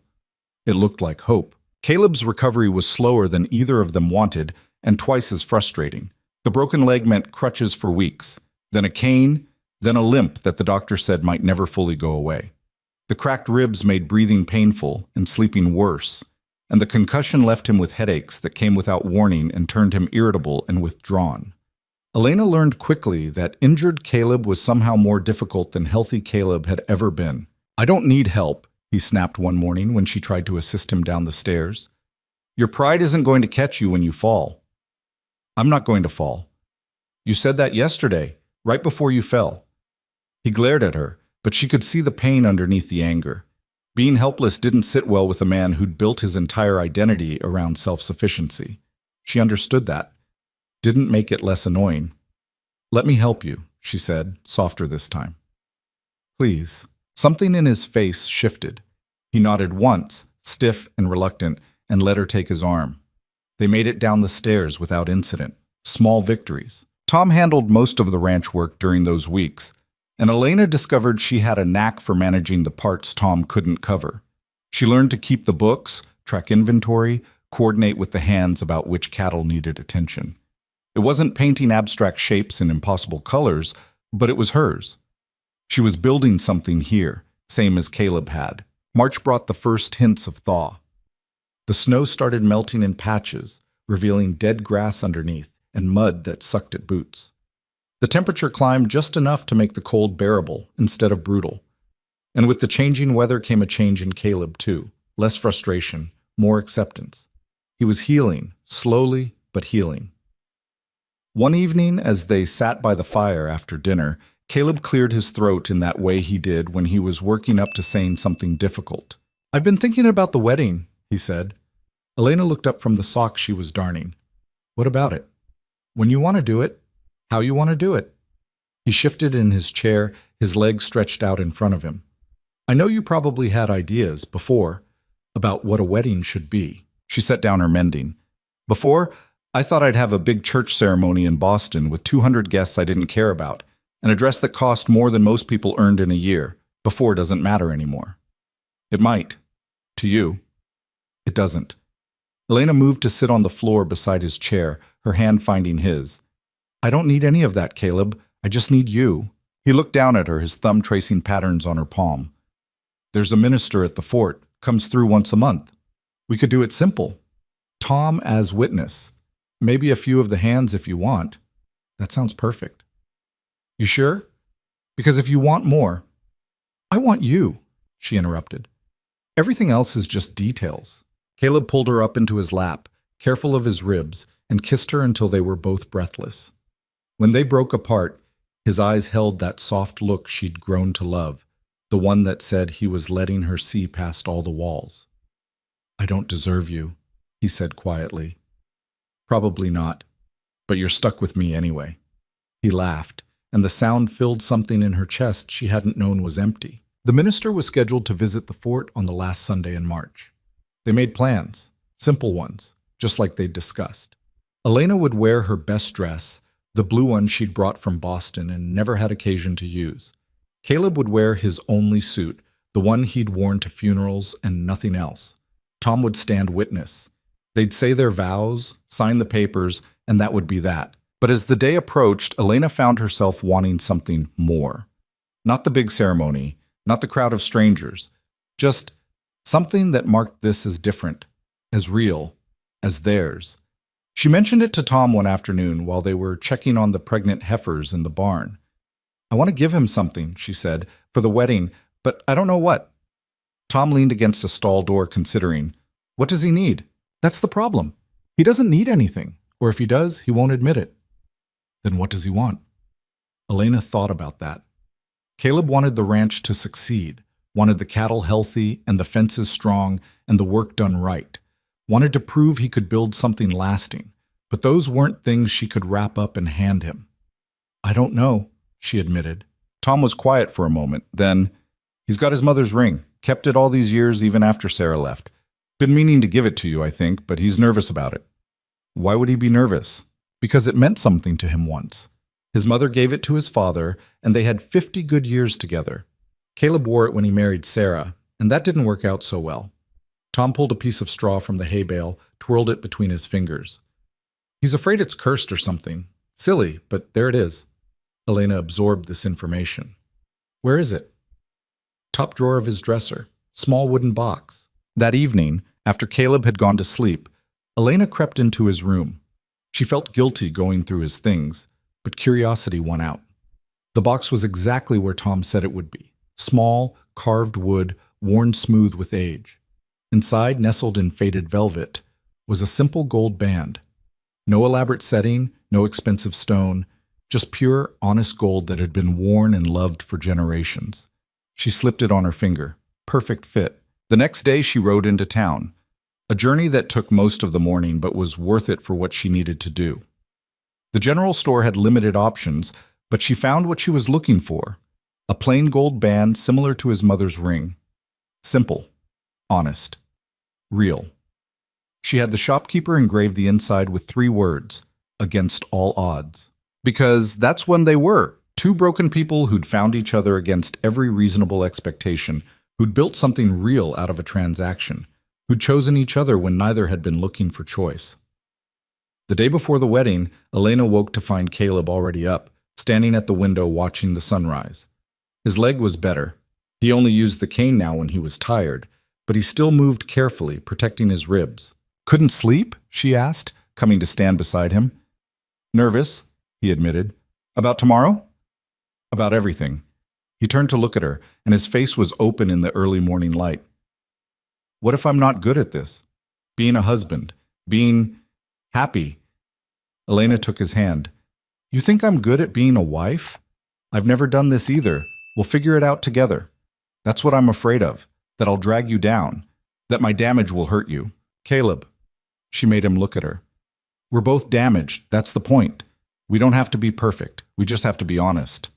He pulled her close, his arms tight around her. They stood like that for a long time, watching the sun turn the snow-covered fields gold and pink, breathing together, being still in a way neither of them was particularly good at. "I got you something," he said finally. "For tomorrow." "You didn't have to do that. I wanted to." He pulled back and reached into his pocket, producing the small wooden box Elena had found days earlier. "It's not much, and I understand if you don't want to wear it, given the history." She opened the box, pretending she hadn't already seen the ring. "It's beautiful. It was my mother's. She gave it to my father when they married, and he wore it for 50 years, never took it off, even when she died." Caleb's voice was rough. "I wore it when I married Sarah. Thought it would bring the same kind of luck. But maybe the luck ran out. Or maybe I just chose wrong." Elena pulled the ring from the box and held it up to the light. It glowed warm and alive, full of history and meaning. "This ring isn't cursed, Caleb. Sarah was the wrong person. That's not the ring's fault." "You sure?" Instead of answering, she slipped the ring onto her finger. It fit perfectly, like it had been made for her hand. "I'm sure." Caleb's eyes went bright. He pulled her into a kiss that tasted like relief and hope, and all the words neither of them knew how to say. When they broke apart, Elena reached into her own pocket and produced the band she'd bought in town. "I got you something too." His hand shook slightly as he took the ring, examining it. Simple gold, well made, honest. Then he saw the inscription inside and his breath caught. "Against all odds," he read aloud, "because that's what we are, what we've always been." He slipped the ring onto his finger, and Elena watched it settle there like it belonged. Like maybe they both belonged, finally, after years of being lost. The wedding day dawned clear and cold. Elena woke alone. Caleb had spent the night in his old room at Tom's insistence that it was bad luck to see the bride before the ceremony. She dressed carefully, the blue dress smoothing over her body in a way that made her feel almost pretty. She'd never been beautiful in the conventional sense. Her features were too strong, her frame too angular, but when she looked in the mirror that morning, she saw something better than pretty. She saw a woman who'd survived, who'd fought, who'd chosen her own path. Tom knocked on her door around 8. "Wagon's ready when you are." The ride to the fort took an hour. Tom drove while Elena sat beside him, her hands folded in her lap to keep them from shaking. She wasn't nervous about marrying Caleb. That felt as right as anything in her life ever had. But she was nervous about what came after, about building a real marriage instead of an arrangement, about whether she'd know how.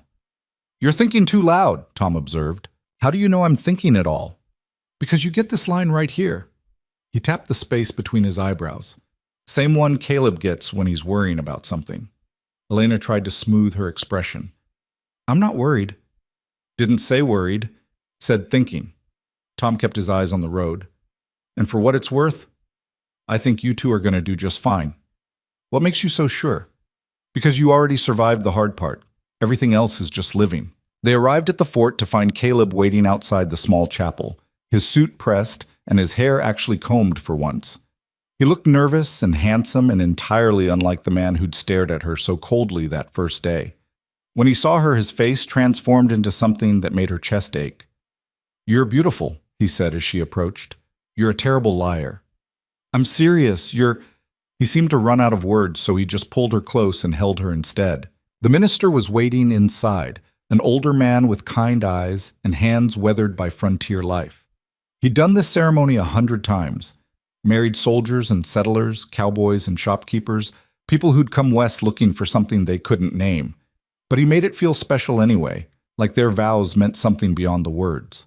Do you, Caleb Rourke, take this woman to be your lawfully wedded wife, to have and to hold for better or worse, in sickness and in health, for as long as you both shall live? Caleb's hand was steady as it held hers. I do.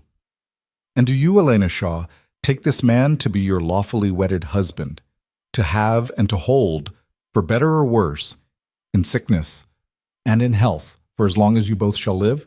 Elena looked into Caleb's eyes, those eyes that had been so cold once and were now filled with warmth, and felt something settle deep in her bones. I do. The minister smiled. Then by the power vested in me, I now pronounce you husband and wife. You may kiss your bride. Caleb kissed her soft and sweet, and when they broke apart, both were crying. Happy tears this time, the kind that came from joy instead of pain. Tom clapped Caleb on the back. Congratulations, boss. You managed not to mess this one up. Day's still young, Caleb said, but he was smiling. They signed the papers that made it official, legal, real. Elena Shaw became Elena Rourke with a few strokes of a pen, and the weight of it hit her all at once. She had a home, a husband, a life that was hers by choice, not circumstance. The ride back to the ranch was quieter, but not uncomfortable. Elena sat close to Caleb in the wagon bed while Tom drove, their hands linked, watching the landscape roll by. Spring was coming. You could see it in the way the snow had retreated from the sunny slopes, in the way the air smelled different, in the way everything felt like it was waking up after a long sleep. What are you thinking? Caleb asked. That I'm happy. Really happy. Maybe for the first time in my life. He squeezed her hand. Me too. When they arrived back at the ranch, they found the house transformed. Someone, probably the ranch hands with Tom's direction, had decorated. Wildflowers in mason jars on the table, lanterns strung across the porch, a cake, slightly lopsided but clearly made with care, waiting in the kitchen. Tom, Elena said, her voice thick. You didn't have to do this. Didn't do it alone. Boys wanted to help, said it ain't every day the boss gets hitched. Tom looked embarrassed by the sentiment.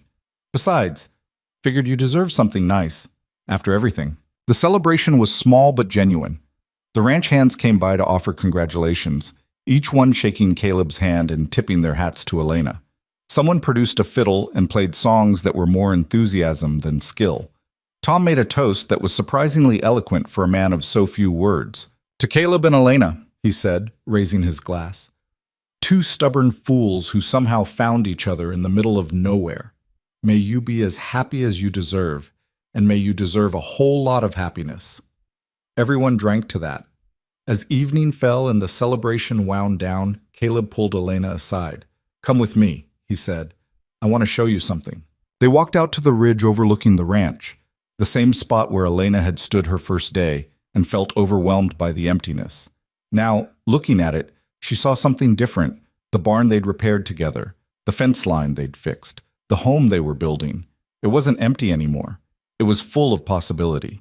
When I first came here, Caleb said, I thought I was running away. From Sarah, from the pain, from everything, but I was really just running to something I hadn't found yet. And what's that? He turned to face her, his hands cupping her face. You. This. A reason to stop running. Elena kissed him, deep and sure. When they broke apart, both breathing hard, she rested her forehead against his. No more running, she said, for either of us. Deal. They stood there as the sun set, painting the sky in impossible colors, purple and orange and pink and gold. The kind of colors Elena wanted to paint someday. The kind of colors that said anything was possible if you were brave enough to believe in it. That night, they made love as husband and wife. And it was different than all the times before. Not because the mechanics had changed, but because the meaning had. This wasn't transaction or arrangement or even falling in love. This was chosen, committed, real. Afterward, lying tangled together, Caleb traced patterns on Elena's shoulder. I keep thinking I'm going to wake up and this will all be gone, he admitted, that you'll be gone. I'm not going anywhere. Promise? Promise. She turned to face him. You're stuck with me now, legally and everything.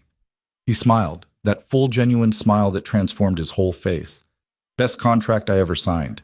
The weeks that followed were different too. Not easier. Life on a Montana ranch was never easy, but fuller somehow. Elena threw herself into learning the work, helping with calving season, riding out to check fence lines with Caleb, managing the household accounts. She discovered she liked the physical labor, the way her body grew stronger, the way accomplishing difficult tasks made her feel capable and alive. Caleb taught her to shoot, to ride better, to read the weather and the cattle and the subtle signs that meant trouble was coming. She taught him to relax, to laugh, to let people in even when it scared him. They taught each other how to be married, fumbling through arguments about stupid things, learning to apologize, figuring out the rhythm of sharing space and life and future. Tom watched it all with quiet satisfaction, like he'd known all along how it would turn out. One morning in early April, Elena woke feeling sick. She barely made it to the wash basin before her stomach emptied itself violently. Caleb was beside her immediately, holding her hair back, his hand warm on her spine. "You all right?" he asked when she finally stopped heaving. "I don't know. Maybe I ate something bad." But it happened again the next day. And the day after that. By the fourth morning, when Elena bent over the basin again, Caleb wasn't asking if she was all right. He was asking a different question entirely. "Could you be pregnant?" Elena froze, one hand braced against the wall. She'd been so caught up in everything else, the wedding, the ranch, learning to be a wife, that she hadn't been paying attention to her body's rhythms. But now that he'd said it, she realized her courses were late. More than late. "Maybe," she said quietly. They looked at each other and Elena saw her own complicated feelings reflected in his face. This was supposed to be part of the plan, why she'd come here in the first place. But now that it might be real, now that there might actually be a child growing inside her, everything felt different. "How do you feel about it?" Caleb asked carefully. "Terrified. Excited. Both." Elena sat on the edge of the bed. "It's one thing to agree to have a baby in theory. It's another thing entirely when it's actually happening." Caleb sat beside her, took her hand. "We don't have to figure everything out right now. Let's just take it one day at a time." Over the next weeks, Elena's symptoms confirmed what they'd suspected. Morning sickness that struck at odd hours. Exhaustion that hit her like a physical force. A tenderness in her breast that made her wince when Caleb touched her. And underneath all of it, a strange mixture of fear and wonder at what her body was doing without her conscious input. The doctor from the fort came to confirm it in late April. He examined Elena, asked questions about her symptoms, and then pronounced what they already knew. She was pregnant. About 2 months along, he estimated. The baby would come sometime in late fall. After he left, Elena and Caleb sat at the kitchen table, not quite looking at each other. "A baby," Elena said, testing the words. "We're going to have a baby." "Yeah." Caleb's hand covered hers on the table. "How are you feeling? Really?" "Scared. What if I'm not good at it, being a mother? What if I'm not good at being a father?" They looked at each other and started laughing, slightly hysterical laughter that came from fear and joy tangled together. "We're a mess," Elena said when she could breathe again. "Always have been." Caleb pulled her into his lap. "But we're a mess together. That counts for something." As spring turned toward summer, Elena's body changed in ways that were both fascinating and terrifying. Her stomach began to swell, slowly at first, and then more noticeably. Her clothes stopped fitting. Her emotions swung wildly between crying at nothing and laughing at everything. Caleb was patient through all of it, even when she snapped at him for breathing too loud or cried because the sunset was too beautiful. He brought her tea when the nausea was bad, rubbed her feet when they swelled, held her when the fear got too big to carry alone. "I'm being ridiculous," she said one evening after crying over a hen that wouldn't come when called. "You're growing a person. You're allowed to be ridiculous." "I don't feel like myself." "Then be someone new. Be whoever you need to be right now." It was exactly the right thing to say.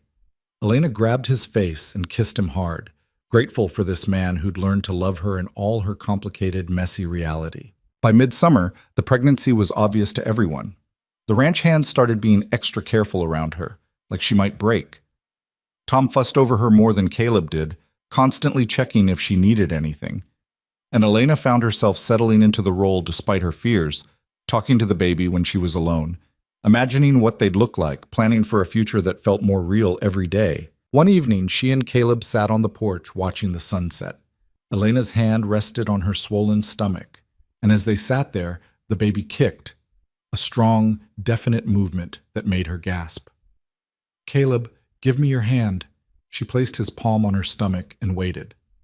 After a moment, the baby kicked again, hard enough that Caleb felt it clearly. His eyes went wide. That's our baby," he said, his voice full of wonder. "That's our baby." He moved closer, his hand still on her stomach, and when the baby kicked a third time, he laughed, pure, unguarded joy that Elena had never heard from him before. "Hello in there," he said softly, talking to her stomach. "I'm your father, and I'm going to try really hard not to mess this up." Elena's eyes filled with tears. This man who'd been so afraid of attachment, so convinced he wasn't capable of love, he was already in love with a child he hadn't even met. "You're going to be a good father," she said. "You don't know that." "Yes, I do, because you're already worrying about it. Bad fathers don't worry." Caleb looked up at her, his eyes bright in the fading light. "I love you, both of you." "We love you too."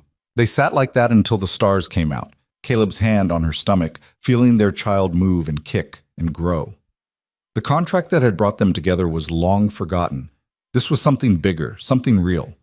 This was family. Summer stretched long and hot across the Montana plains, and Elena grew round as the harvest moon. By August, she couldn't see her own feet anymore and needed Caleb's help to get out of chairs. Her back ached constantly. Sleep became impossible. The baby kicked all night, and no position felt comfortable for more than 10 minutes. "I'm enormous," she complained one morning, catching sight of herself in the mirror. Caleb looked up from where he was pulling on his boots. "You're beautiful. You have to say that. You're the one who did this to me." "I seem to remember you had something to do with it too." He crossed to her, his hands settling on her swollen belly. "Besides, you are beautiful. Different than before, but still beautiful." Elena wanted to argue, but the baby chose that moment to kick hard against Caleb's palm, and his face lit up with such pure joy that her annoyance evaporated. "Little troublemaker's awake," he said. "Little troublemaker never sleeps. Takes after you." "Takes after you, you mean? Stubborn as hell."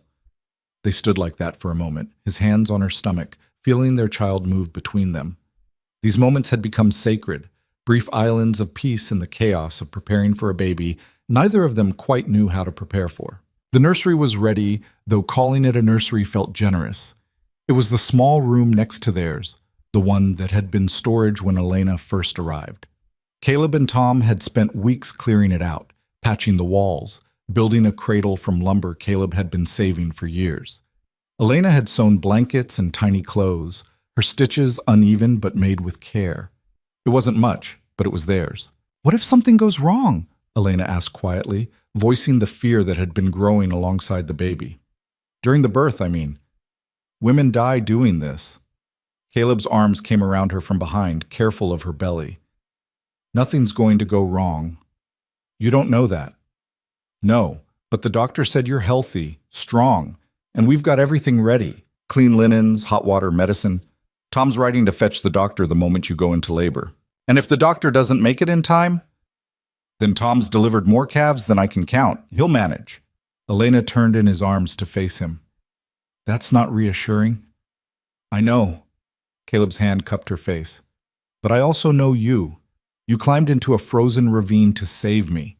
You survived Boston society and your father's death and starting over with nothing. You're the strongest person I've ever met. If anyone can do this, it's you." She wanted to believe him. Some days she did. Other days the fear was so big it threatened to swallow her whole. September brought cooler weather and a restlessness Elena couldn't shake. She felt like she was waiting for something enormous to happen, which she was, but the not knowing when made her jumpy and irritable. She snapped at Caleb for small things. Cried over spilled milk, actual spilled milk, not the metaphorical kind. Felt like she was crawling out of her own skin. "This baby needs to come out," she announced one evening at dinner. "Baby comes when baby's ready," Tom said, helping himself to more potatoes. "Well, baby needs to hurry up. I'm ready now." Caleb reached over and squeezed her hand. Soon.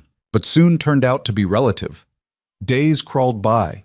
Elena waddled around the ranch, uncomfortable and enormous, while Caleb hovered like she might explode at any moment. Tom started sleeping in the main house instead of his cabin, just in case. The doctor sent word that he'd keep his schedule clear for the next few weeks. And still, nothing happened. Until the middle of the night on September 23rd, when Elena woke to a pain that felt like her body was tearing in half. She gasped, grabbing for Caleb in the darkness. "Something's happening!" He was awake instantly. "The baby? I don't—" Another pain hit, stealing her breath. "Yes, the baby." Caleb was out of bed and moving before she could say more, lighting lamps, pulling on clothes, shouting for Tom. Within minutes, the house was chaos. Tom saddling a horse to fetch the doctor, Caleb boiling water and gathering clean linens, Elena trying to breathe through contractions that came faster and harder than she'd expected. "How far apart are the pains?" Tom asked before he left. Elena tried to focus through the haze of discomfort. "I don't know. Close. A few minutes?" Tom and Caleb exchanged a look. "I'll ride fast," Tom said, and then he was gone, hoofbeats fading into the distance. Caleb helped Elena to the bed, his hands gentle but his face pale with fear. "What can I do?" "I don't know. I've never done this before." "Neither have I." They looked at each other, and despite everything, Elena laughed. It came out slightly hysterical, but it was laughter nonetheless. "We're really not ready for this," she said. "No, but we're doing it anyway." The hours that followed were the longest of Elena's life. Pain came in waves, each one worse than the last, until she couldn't think about anything except getting through the next contraction and the next and the next. Caleb stayed beside her the entire time, holding her hand, wiping her face with cool cloths, murmuring encouragement when she screamed that she couldn't do this. "You can," he said. "You are doing it." "I'm going to die." "You're not going to die. Women die doing this all the time." "You're not going to die," he repeated, firmer this time. "I won't let you." Another contraction hit, and Elena squeezed his hand so hard she felt something pop. Caleb didn't even flinch, just held on and breathed with her until it passed. Dawn was breaking when Tom finally returned with the doctor, a full 6 hours after he'd left. Elena had been in labor for 7 hours at that point, and she was exhausted, terrified, and absolutely certain she was going to die. The doctor examined her quickly, his weathered hands gentle. "You're doing fine," he said. "Baby's positioned right. Everything looks good. Now comes the hard part." "What was the easy part?" Elena gasped. He smiled slightly. "You're about to find out." What followed was pain unlike anything Elena had imagined. The doctor coached her through pushing, and Caleb stayed at her side, his face gray but his presence steady. She screamed. She cursed. She told Caleb this was all his fault and she hated him. He took it all without complaint, just kept telling her she was doing great. She was almost there, just a little more. And then, with a final push that felt like it might actually kill her, the pressure released. A moment of profound silence. Then a sound that made Elena's heart stop and restart. A baby crying, loud and indignant and alive. "It's a girl," the doctor announced, holding up a tiny red-faced creature covered in blood and vernix. Healthy lungs, from the sound of it. Elena couldn't speak, couldn't breathe, could only stare as the doctor cleaned the baby and wrapped her in a blanket before placing her on Elena's chest. The baby was impossibly small, impossibly perfect, dark hair plastered to her head, eyes scrunched shut, tiny fists waving in protest at being born into this cold, bright world. She was the most beautiful thing Elena had ever seen. "Hello?" Elena whispered, her voice breaking. "Hello, little one." The baby's crying quieted at the sound of her voice, and those tiny eyes opened just a crack. Dark blue, like all newborns, but already alert and aware. Already looking at her mother with what felt like recognition. Caleb was crying. Elena looked up to see tears streaming down his face, his hand reaching out to touch the baby's head with infinite gentleness. "She's perfect," he said. "She's ours." The doctor finished the necessary work, delivering the afterbirth, checking Elena for tearing, making sure everything was as it should be. Tom hovered in the doorway, his weathered face soft with something that might have been tears. "What are you going to name her?" the doctor asked as he packed up his supplies. Elena and Caleb looked at each other. They discussed names but never settled on one, both too superstitious to choose before the baby arrived safely. "Hope," Elena said suddenly, the word arriving fully formed. "We'll call her Hope." Caleb nodded, his thumb tracing gentle circles on the baby's tiny hand. "Hope Rourke, it fits." Because that's what this child was. Hope made flesh. Proof that broken things could be mended, that two people who'd given up on happiness could find it anyway, that something beautiful could grow in the harshest soil. The doctor left after making sure both mother and baby were stable. Tom brought food that Elena was too exhausted to eat.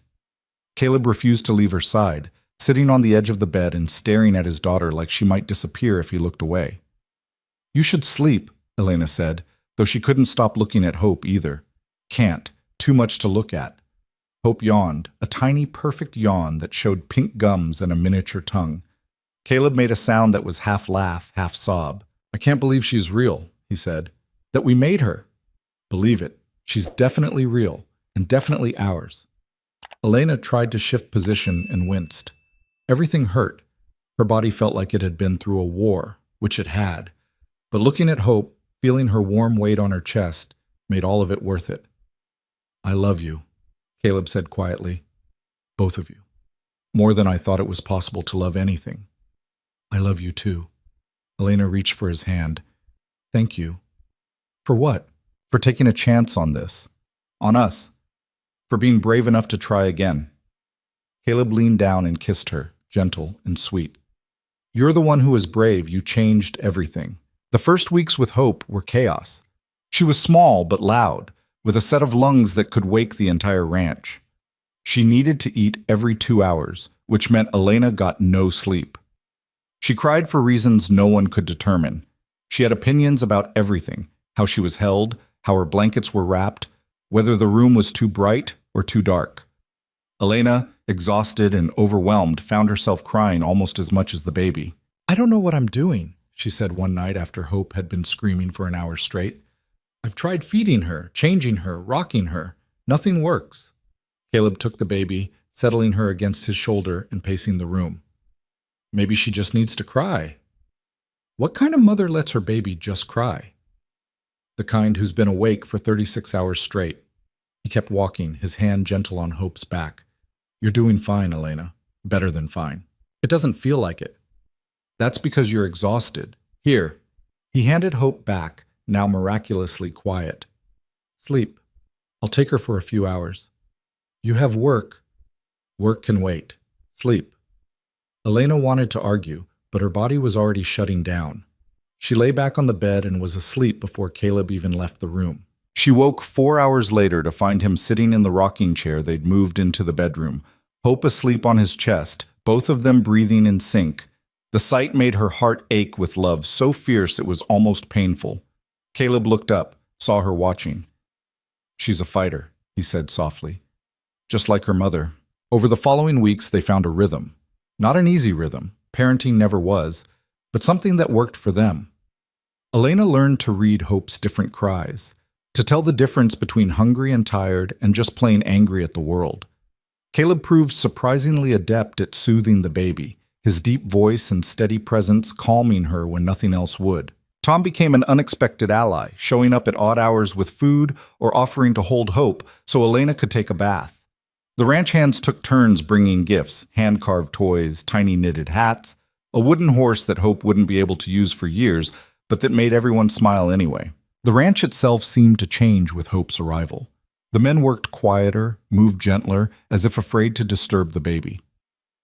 There was a softness to the place that hadn't existed before, a sense that they were all protecting something precious. October brought the first snow, early and heavy. Elena stood at the window one morning, Hope in her arms, watching the flakes fall and transform the landscape. "Look," she murmured to the baby, "your first snow." Hope, now 6 weeks old and significantly less angry at the world, watched the window with wide eyes. She couldn't possibly understand what she was seeing, but she seemed fascinated anyway. Caleb came to stand behind them, his arms circling both his girls. "What do you think? Ready for Montana winter?" "I survived last winter. I can survive this one." "Last winter, you weren't responsible for keeping a tiny human alive."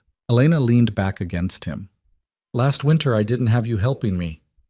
They stood like that, the three of them, watching the snow fall and the world transform. A year ago, Elena had arrived at this ranch with nothing but desperation and a willingness to survive. Now she had everything: a home, a husband, a daughter. a life built on honesty and choice instead of obligation. I've been thinking, Caleb said after a while. About what? About expanding, maybe adding more cattle next spring, hiring another hand or two, building a bigger barn. That sounds expensive. It would be, but we could do it. The ranch is doing well, and with the Army contract Tom secured, he trailed off. I'm not saying we have to, but we could, if you wanted. Elena understood what he was really asking. Did she want to stay? Not just for the winter or until Hope was weaned, but permanently, forever. Was she ready to make this place truly hers? I want to, she said. I want to build something here. With you. For her. She felt him relax against her, releasing tension she hadn't realized he was carrying. Yeah? Yeah, this is home now. I'm not going anywhere. Hope made a small sound, her tiny hand grasping at Elena's finger. Such a small gesture, but it felt momentous. 3 people who'd been lost, now found. 3 people who'd been broken, now healing. Not perfect. They'd never be perfect. But real. Honest. Theirs. Winter settled in with its usual fury, but inside the ranch house there was warmth. Hope grew steadily, becoming more alert and interactive with each passing day. She started smiling, real smiles, not just gas, and the first time she smiled at Caleb, he cried again. I'm turning into a sentimental fool, he said, wiping his eyes. You're turning into a father, Elena corrected. There's a difference. Christmas came, their first as a real family. They didn't have much. A small tree Tom cut from the ridge, some simple decorations Elena made from scraps of fabric and paper. But Hope didn't care about any of that. She was fascinated by the candlelight, by the colors, by her parents' faces as they sang carols slightly off-key. Merry Christmas, little one, Elena whispered, holding Hope close. Your first of many. Caleb wrapped his arms around them both. Merry Christmas. The new year brought changes.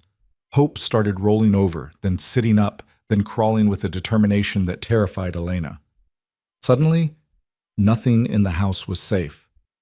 Caleb spent his evenings following their daughter around, making sure she didn't eat anything dangerous or pull something heavy onto herself. She's going to give us heart attacks, he said one evening after rescuing Hope from trying to climb into the fireplace. She's going to be just like you, stubborn and fearless and completely unwilling to listen to reason. That's your genetics too. I'm choosing to blame you anyway. Hope pulled herself up on Caleb's pant leg, grinning toothlessly at him. He scooped her up and tossed her in the air, making her shriek with laughter. Elena watched them, her heart so full it hurt. This was what love looked like. Not the romantic ideal she'd once imagined in Boston, all poetry and grand gestures.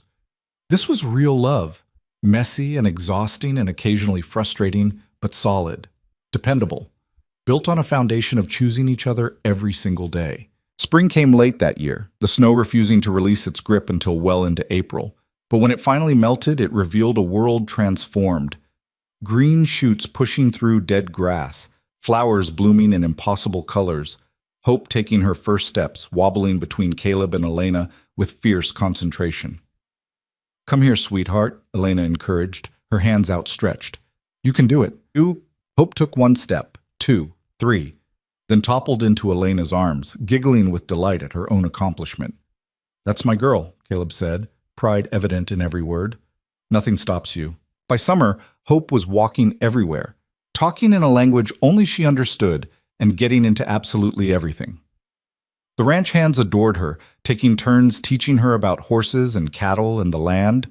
Tom was particularly smitten, carrying her around on his shoulders and spoiling her with treats Elena pretended not to notice. You're turning her into a tyrant, Elena told him. She's a princess. Princesses get spoiled. She's a rancher's daughter. Ranchers' daughters learn to work. But even as she said it, Elena was smiling. Hope would learn to work. Both she and Caleb would make sure of that. But she'd also know she was loved, cherished, wanted. Everything Elena had wanted as a child and hadn't fully received until she'd found Caleb. One evening in late June, Elena and Caleb sat on the porch watching the sunset while Hope played at their feet with a collection of smooth stones she'd found by the creek. The sky was doing impossible things with color, purple and orange and pink all bleeding together, and Elena felt peace settle over her like a blanket.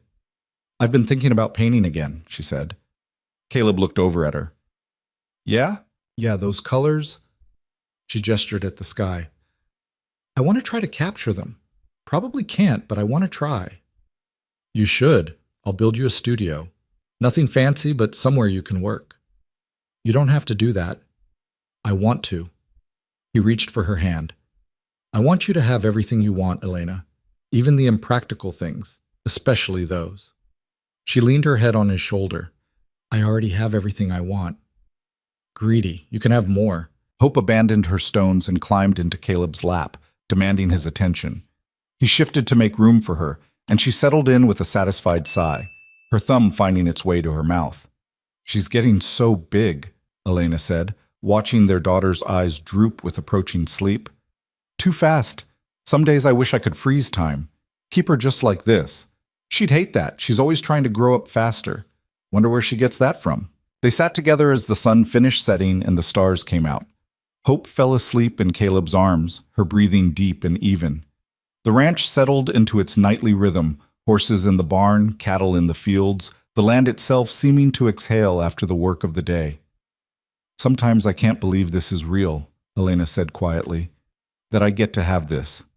You, her, all of it. I know the feeling. I spent 3 years convinced I'd used up all my chances at happiness. Then you showed up and proved me wrong.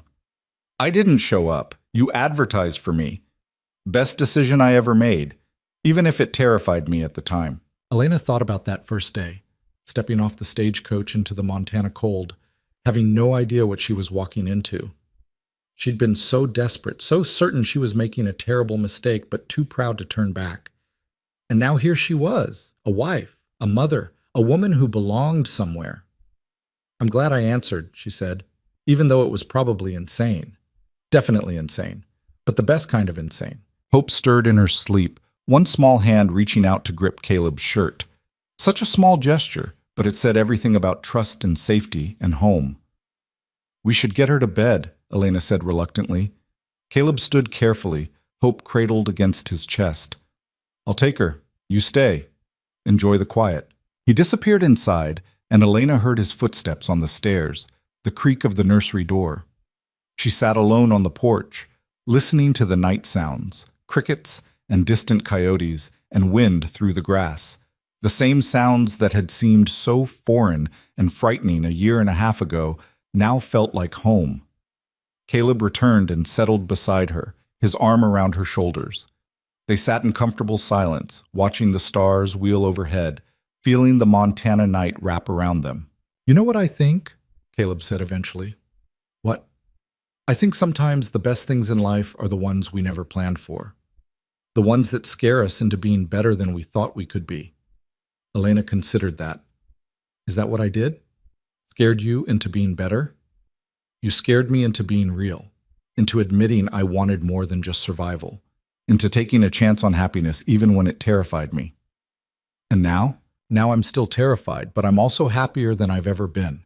Those things can exist together, turns out.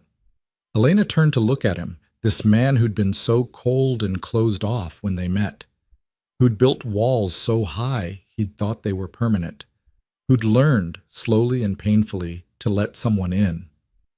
I love you, she said. Love you too. Both of you. More than I knew it was possible to love. They kissed, soft and slow, tasting of coffee and contentment. When they broke apart, both were smiling. We should probably go to bed, Elena said. Hope will be up at dawn demanding breakfast. She gets that from you too. Everything good comes from me. Everything stubborn comes from you. That's not how genetics work. It's how I'm choosing to remember it. They went inside, checking on Hope one last time before heading to their own room. The baby slept peacefully, her dark hair curling against her forehead, her face relaxed and perfect. Elena adjusted her blanket and placed a gentle kiss on her head. In their bedroom, Caleb pulled Elena close, and they lay together in the darkness, listening to the house settle around them. This house that had been just shelter once, just walls and a roof. Now it was filled with life and love and the sound of their daughter breathing down the hall. Thank you, Elena whispered into the darkness. For what? For being brave enough to try again, for letting me in, for building this with me. Caleb's arms tightened around her. Thank you for being stubborn enough not to disappear, for refusing to let me hide, for choosing this even when it was hard. They fell asleep like that, wrapped around each other, their future as uncertain as any future was, but built on a foundation solid enough to weather whatever came. Because that's what they'd learned, these two broken people who'd found each other in the middle of nowhere, Montana. That love wasn't about being perfect or having all the answers.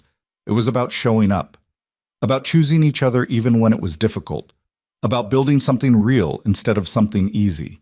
The contract that had brought them together was long forgotten, replaced by something infinitely more binding, commitment made freely, love given honestly, a life built on trust instead of obligation. And as Elena drifted into sleep, hope, safe in the next room, and Caleb's heartbeat steady beneath her ear, she understood something fundamental. She hadn't come to Montana to survive. She'd come to Montana to live, to build, to become someone she'd never imagined she could be. The harsh frontier hadn't broken them. It had forged them into something stronger, something real, something that would last. And when Hope grew up and asked about how her parents met, they'd tell her the truth, that sometimes the best love stories are the ones that start with nothing but desperation and choice, and grow into something neither person planned but both learned to cherish. They'd tell her that love isn't about fairy tales or perfect moments.